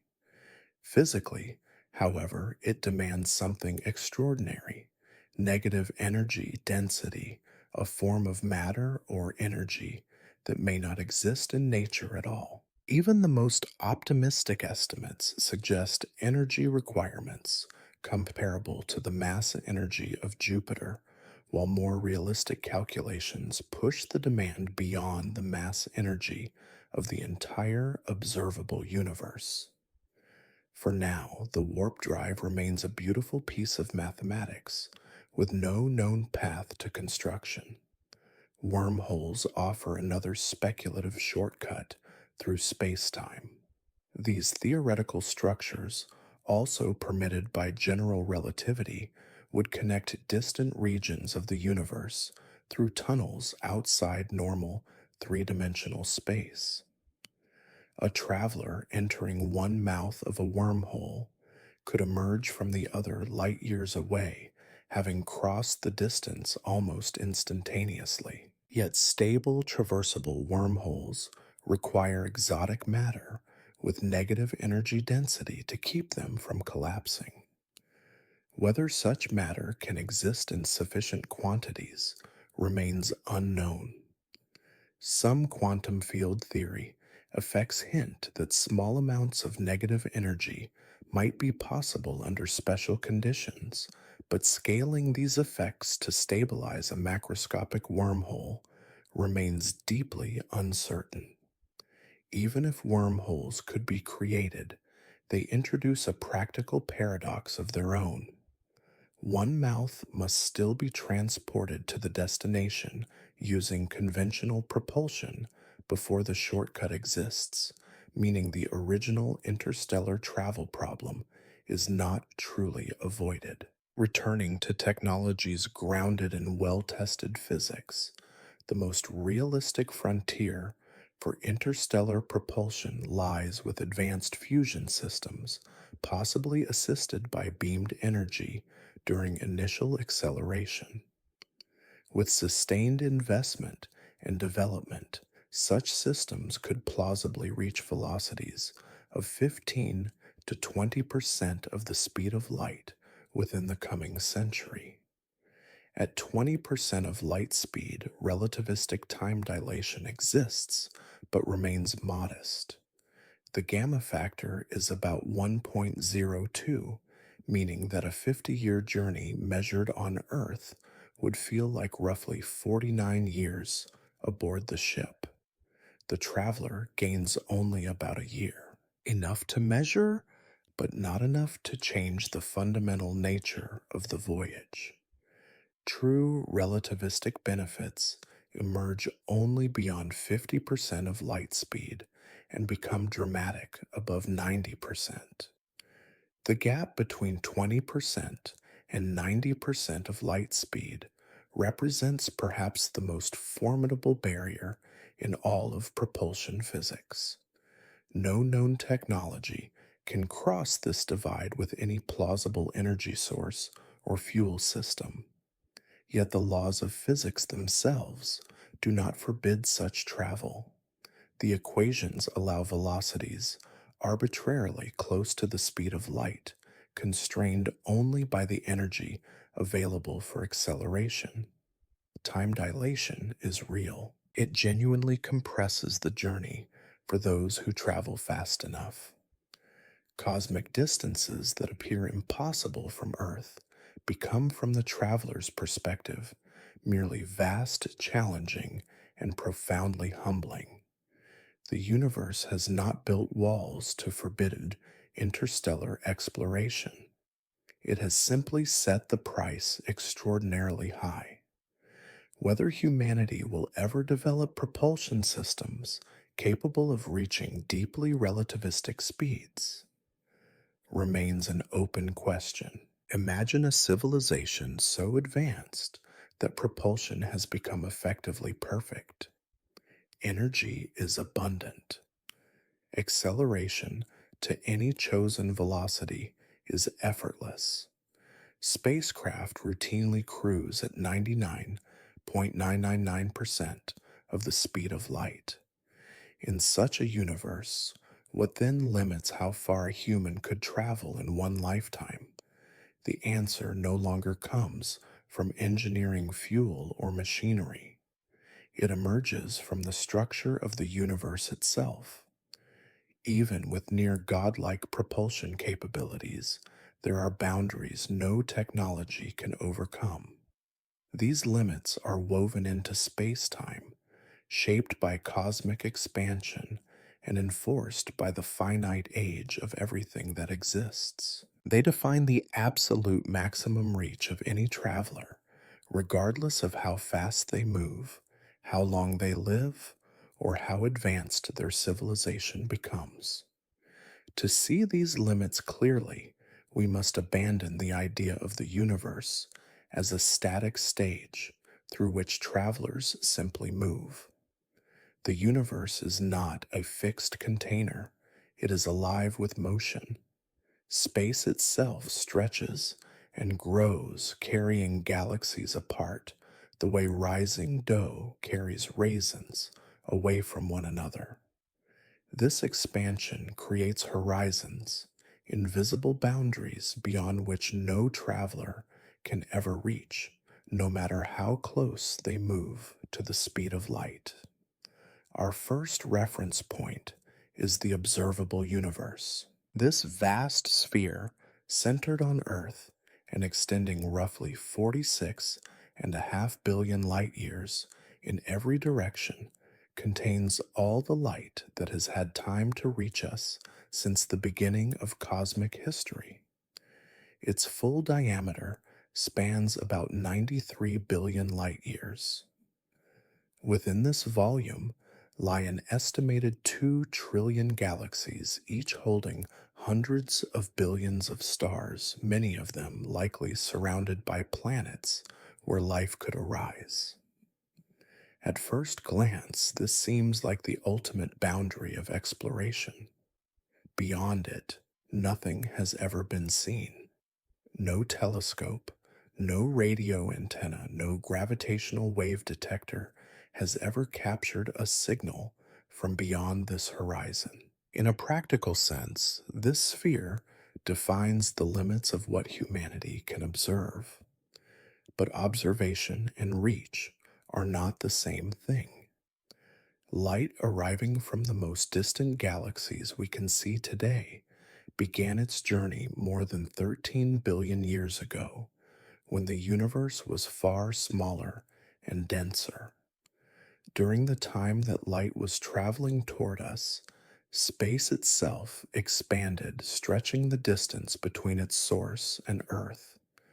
Those galaxies that once emitted their light from relatively nearby locations are now tens of billions of light years away, carried outward by the relentless growth of space. And that expansion has not slowed, it has accelerated. In 1998, two independent teams studying distant supernovae discovered something profoundly unsettling. The universe is not merely expanding, it is doing so faster and faster over time. This acceleration, driven by a mysterious component we call dark energy, makes up roughly 68% of the universe's total energy content. Within each passing moment, distant galaxies recede more rapidly, not because they are moving through space, but because space itself is stretching between us and them. This discovery, which earned the 2011 Nobel Prize in Physics, fundamentally altered our understanding of cosmic destiny.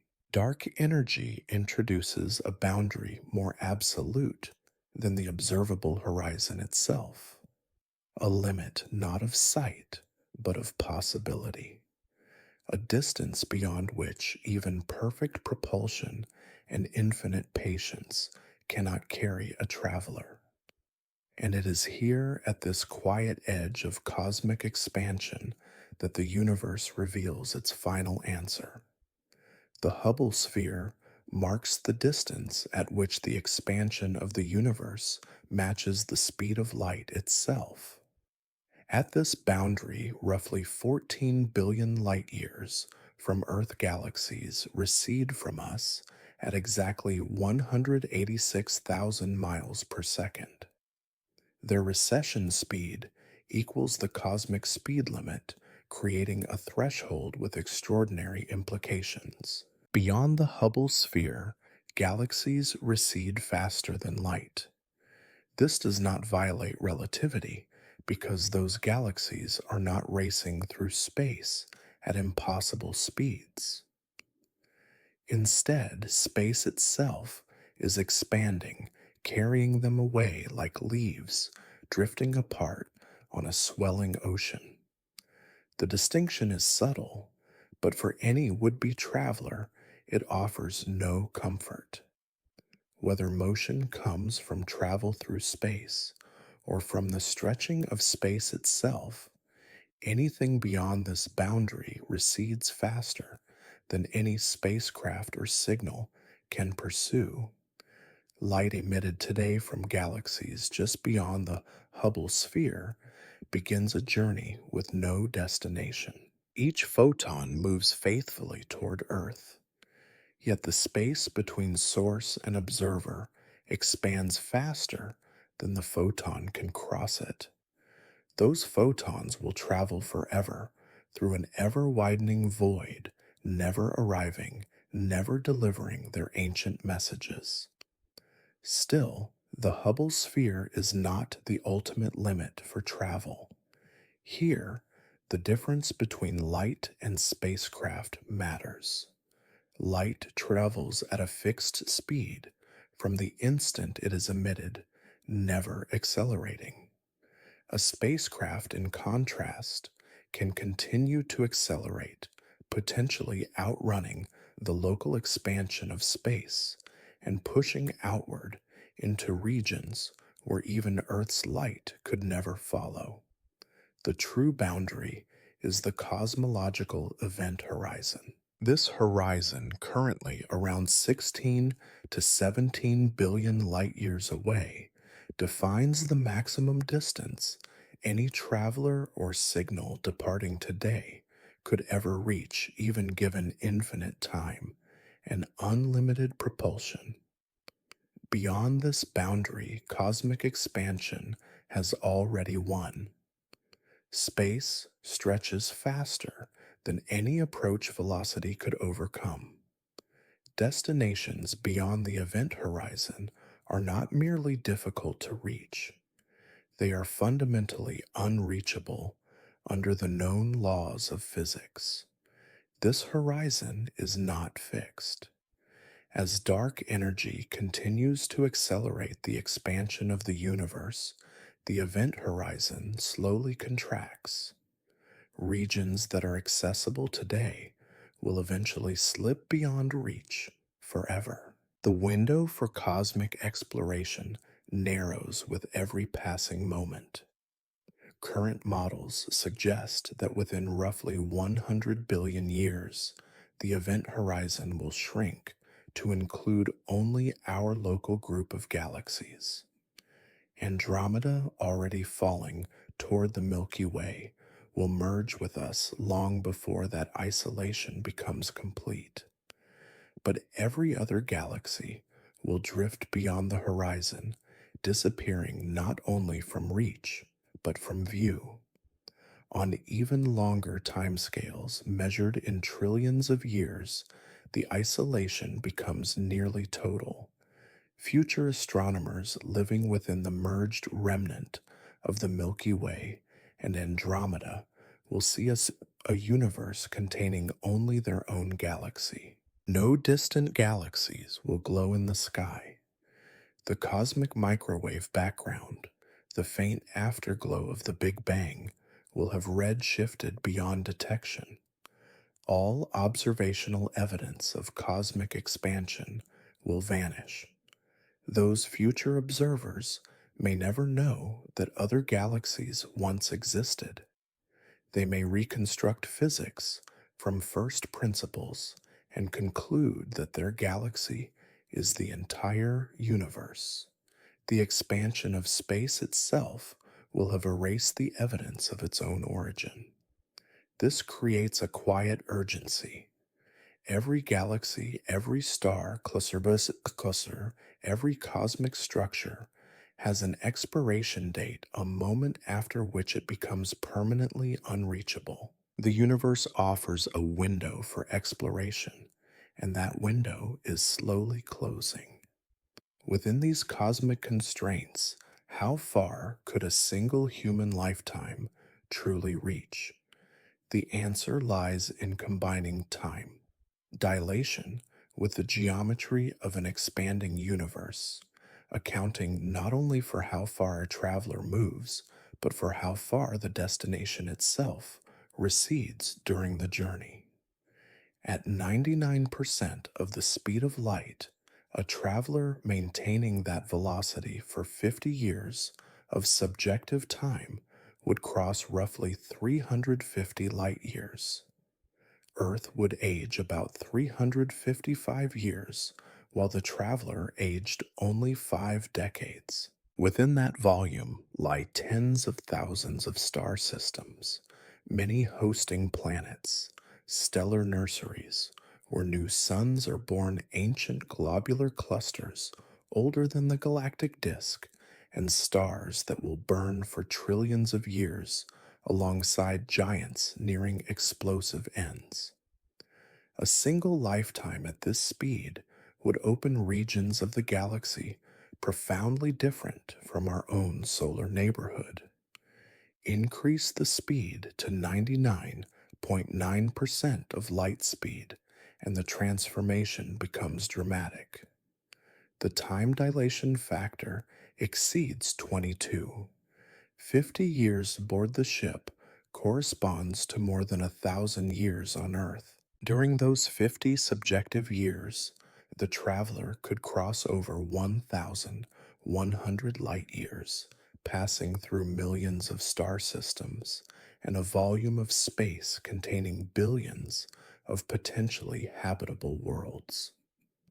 The Orion Nebula, one of the most spectacular stellar nurseries in the sky, lies about 1,300 light years away.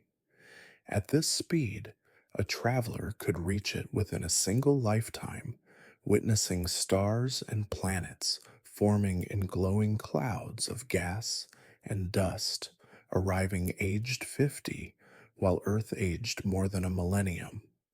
Push closer still, to light speed to 99.99%, and the gamma factor exceeds 70. Regions 7,000 light years away come within reach in roughly a century of ship time.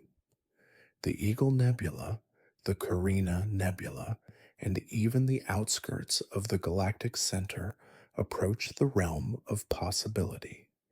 At 99.99% of light speed, the supermassive black hole, Sagittarius, a star containing 4 million solar masses, becomes reachable in a few hundred years of subjective time.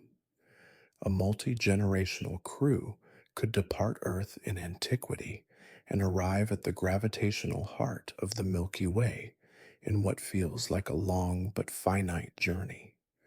At even more extreme velocities, the numbers become almost unreal. At 99.999% of light speed, 50 years of subjective time spans, more than 11,000 light years, carrying a traveler deep into the galaxy.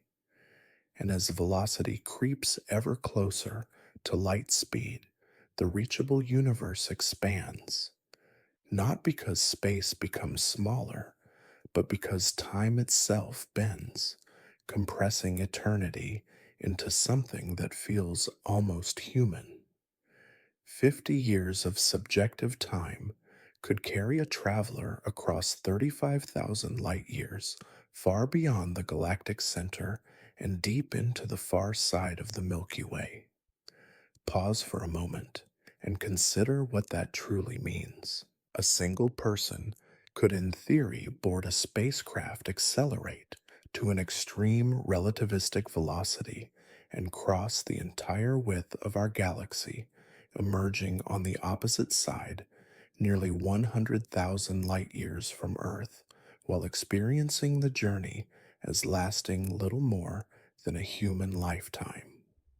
With hypothetical life extension technologies, a single individual could wander from one edge of the Milky Way to the other air visiting regions, forever hidden from Earth based telescopes by vast clouds of dust and gas.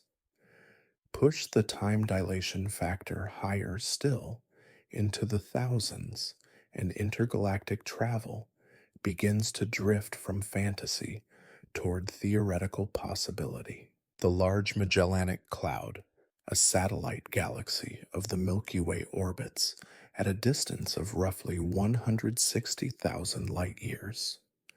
At a gamma factor near 3,200, a traveler could reach this separate stellar system in 50 years of ship time, while Earth aged 160,000 years.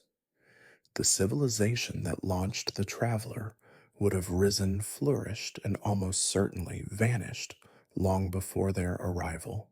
Yet, the traveler themselves would have aged only 5 decades. Other satellite galaxies come within reach as well. The Small Magellanic Cloud, at around 200,000 light years, the Sagittarius Dwarf Elliptical Galaxy, at 70,000 light years, the Ursa Minor Dwarf, at roughly 200,000 light years. At sufficiently extreme velocities, all of these become destinations within an extended human lifetime. A traveler willing to spend a century of subjective time in transit could move between multiple dwarf galaxies, exploring stellar populations shaped by histories entirely different from our own galactic disk. Then there is Andromeda, the ultimate test of relativistic travel within our local cosmic neighborhood. At a distance of 2.5 million light years, Andromeda is the nearest major galaxy to the Milky Way, a vast spiral larger than our own, containing roughly 1 trillion stars. Reaching it requires either impossibly long journeys at modest speeds or extreme relativistic motion where gamma factors climb into the tens of thousands. At a gamma of 50,050 years of subjective travel corresponds to 2.5 million light years, exactly the distance to Andromeda.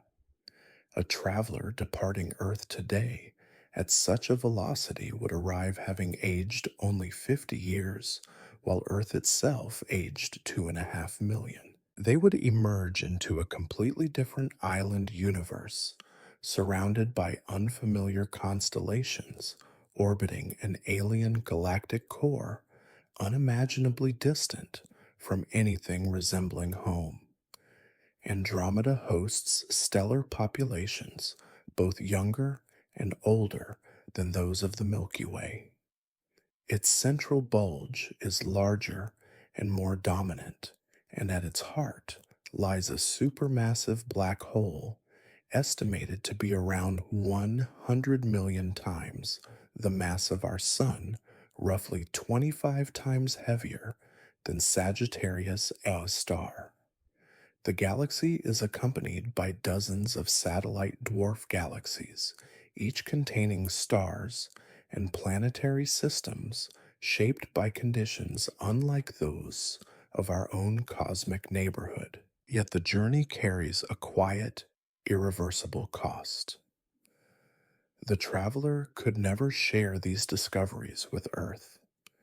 Even if they could transmit signals back across 2.5 million light years, those messages would take 2.5 million years to arrive. By then, the civilization that launched them would exist only as a faint echo in deep time long dissolved into history, geology, and dust. The traveler would have become, in every meaningful sense, a citizen of Andromeda rather than the Milky Way. Their journey would not be an expedition, but an exile, a quiet one way passage into an alien cosmos where nothing familiar remained within reach. Push the gamma factor higher still, and the numbers drift from stellar to genuinely cosmological. The Virgo cluster, containing more than 1,300 galaxies and lying roughly 54 million light years away, becomes theoretically accessible at a gamma of around 180,000. The traveler would age 50 years, while Earth aged 54 million. From Earth's perspective, dinosaurs would feel closer in time than the moment of the traveler's departure. Beyond Virgo lie even larger cosmic structures. The Coma cluster at roughly 320 million light years, the Perseus cluster at around 240 million light years, vast congregations of galaxies. The great cities of the universe, bound together by gravity and tracing the large scale architecture of cosmic matter. At gamma factors, climbing into the millions, all of these fall within the theoretical reach of a single human lifetime. A traveler could move among thousands of galaxies, observing their motions, collisions, and histories, seeing the universe not as scattered pinpoints of light, but as an immense organized structure unfolding in 3 dimensions. At the absolute extreme, where gamma approaches billions, the mathematics allows something almost inconceivable. A traveler accelerating continuously at one Earth gravity flipping midway to decelerate could in principle reach the current observable horizon in roughly 45 years of ship time. They would age 45 years, while the universe itself aged nearly 28 billion. They would arrive at destinations that today exist only as ancient light, captured by telescopes, finding them, evolved beyond recognition, transformed by epochs of cosmic history that unfolded while the traveler barely felt time pass. Yet even these staggering possibilities meet an unyielding boundary. Cosmic expansion imposes a final limit that no velocity can overcome. The event horizon cannot be crossed. Destinations currently beyond roughly 17 billion light years will remain forever unreachable no matter how fast a traveler moves. Accelerating toward them merely delays the inevitable moment when expansion carries them permanently out of reach. More unsettling still, destinations that lie within the event horizon today may cross beyond it during long journeys.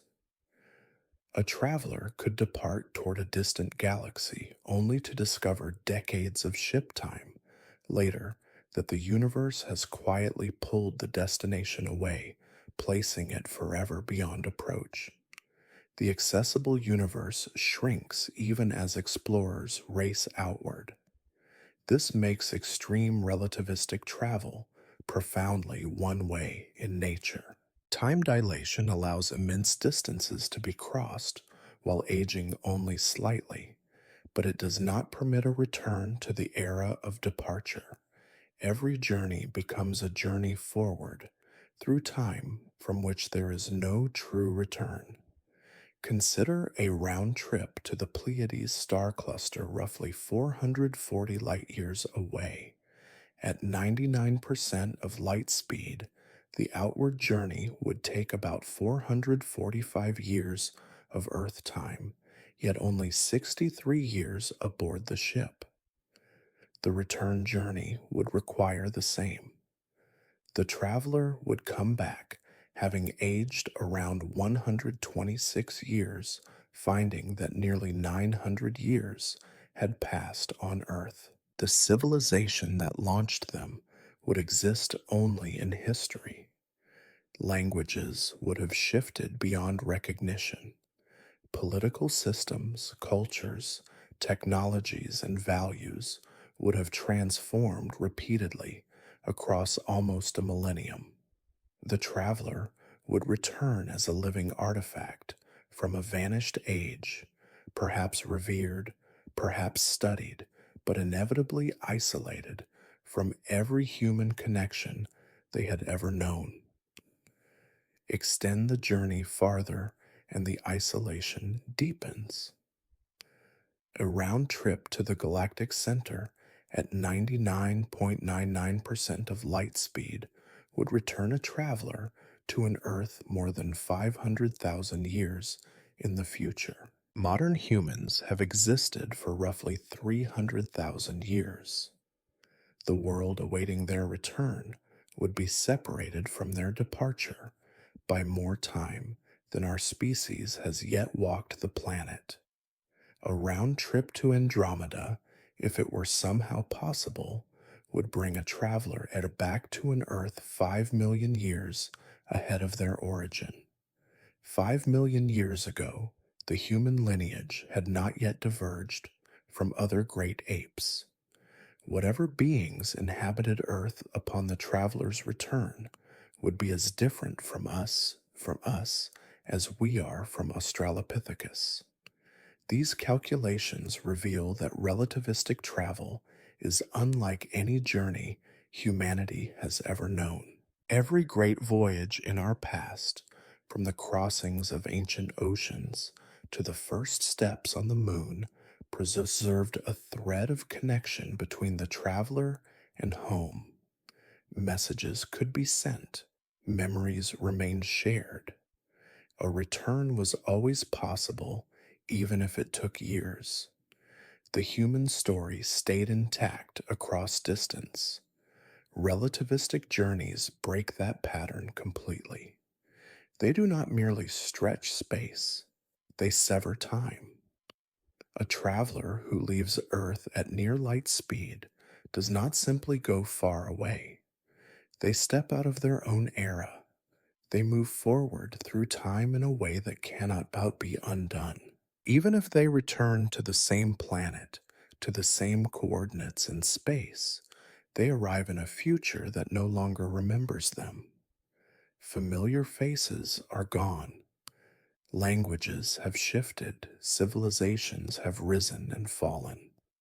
What remains is geography, without continuity, a home transformed into a foreign world by the quiet passage of centuries or millennia.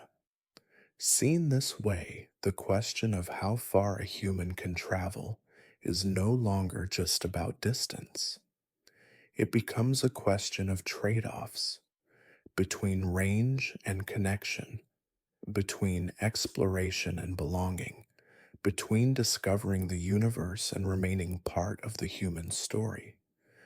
Different travelers would choose differently, guided not by physics, but by values. For those willing to accept a one way journey to release every tie to their past, the theoretical reach is astonishing.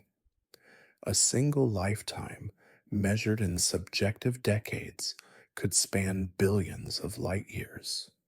A human mind could awaken beneath alien skies in galaxies now visible only as faint smudges in our most powerful telescopes.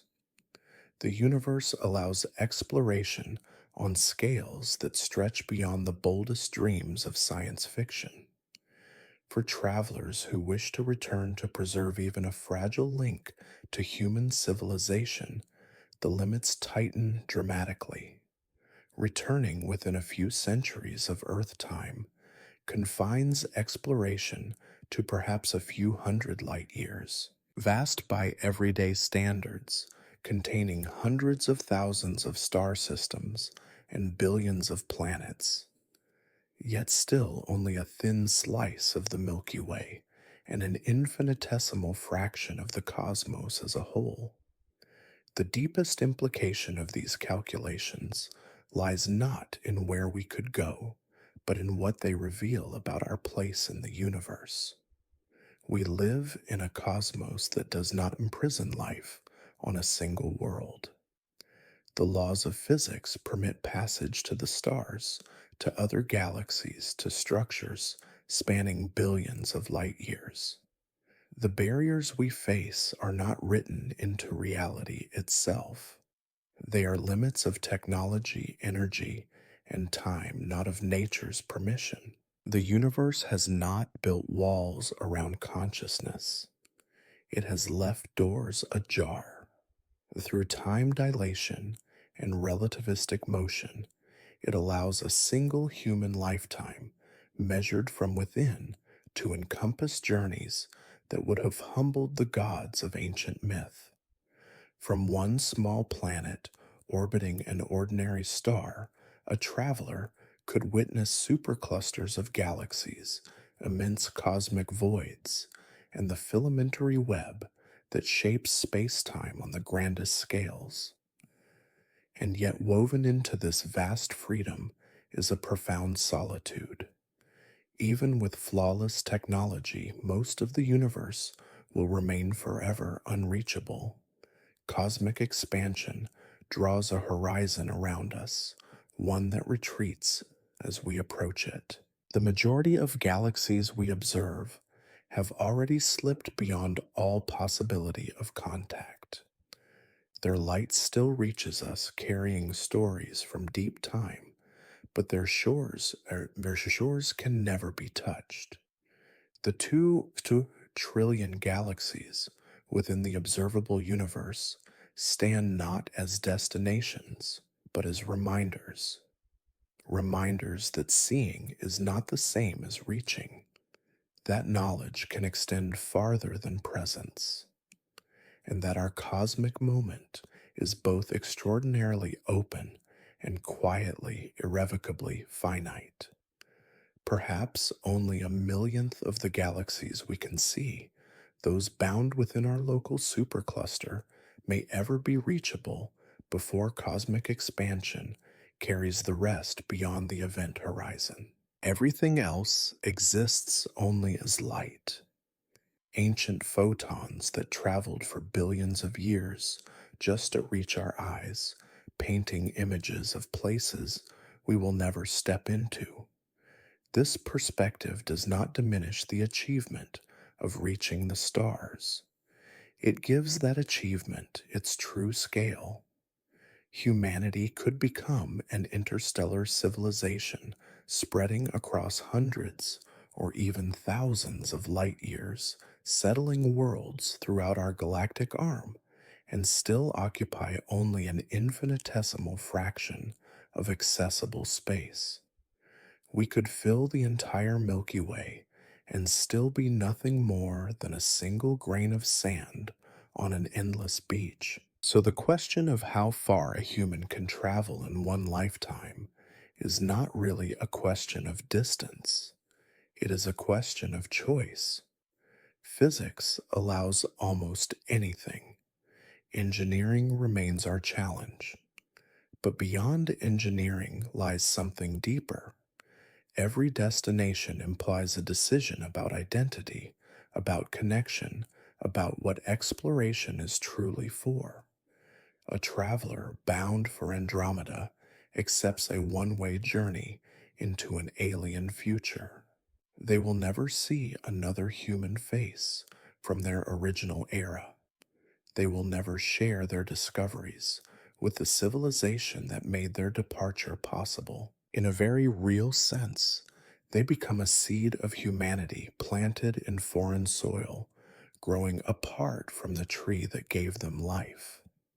Perhaps some would find meaning in that. Perhaps knowing that human consciousness had crossed the boundary between galaxies would justify every personal loss. Perhaps standing beneath the light of a trillion unfamiliar stars would be worth everything left behind.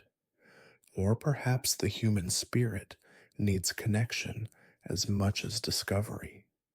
Perhaps the most meaningful journeys are the ones that allow return, the ones that preserve the fragile threads linking travelers to home, to memory, to shared history. There is no single correct answer. Different travelers will choose differently. Some will press outward toward the cosmic horizon, seeking the farthest reaches accessible to thought and awareness. Others will explore closer to home, balancing wonder against belonging, range against return. The universe does not judge these choices. It offers the same laws to everyone, the same time dilation at every velocity, the same expansion in every direction. What we do with those laws remains entirely up to us. You exist in a universe nearly 93 billion light years across, filled with structures so vast that light itself requires billions of years to cross them. From one small planet, you look outward at distances that defy intuition, distances so large they require numbers with dozens of digits just to name. We cannot truly comprehend that scale. And yet, within a single lifetime, equipped with technologies we can imagine but have not yet built, a human being could theoretically cross meaningful portions of that immensity. The universe has not built walls around humanity.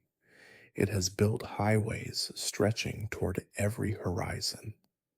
Highways we do not yet know how to travel, but that physics declares open to anyone who can reach the necessary speed.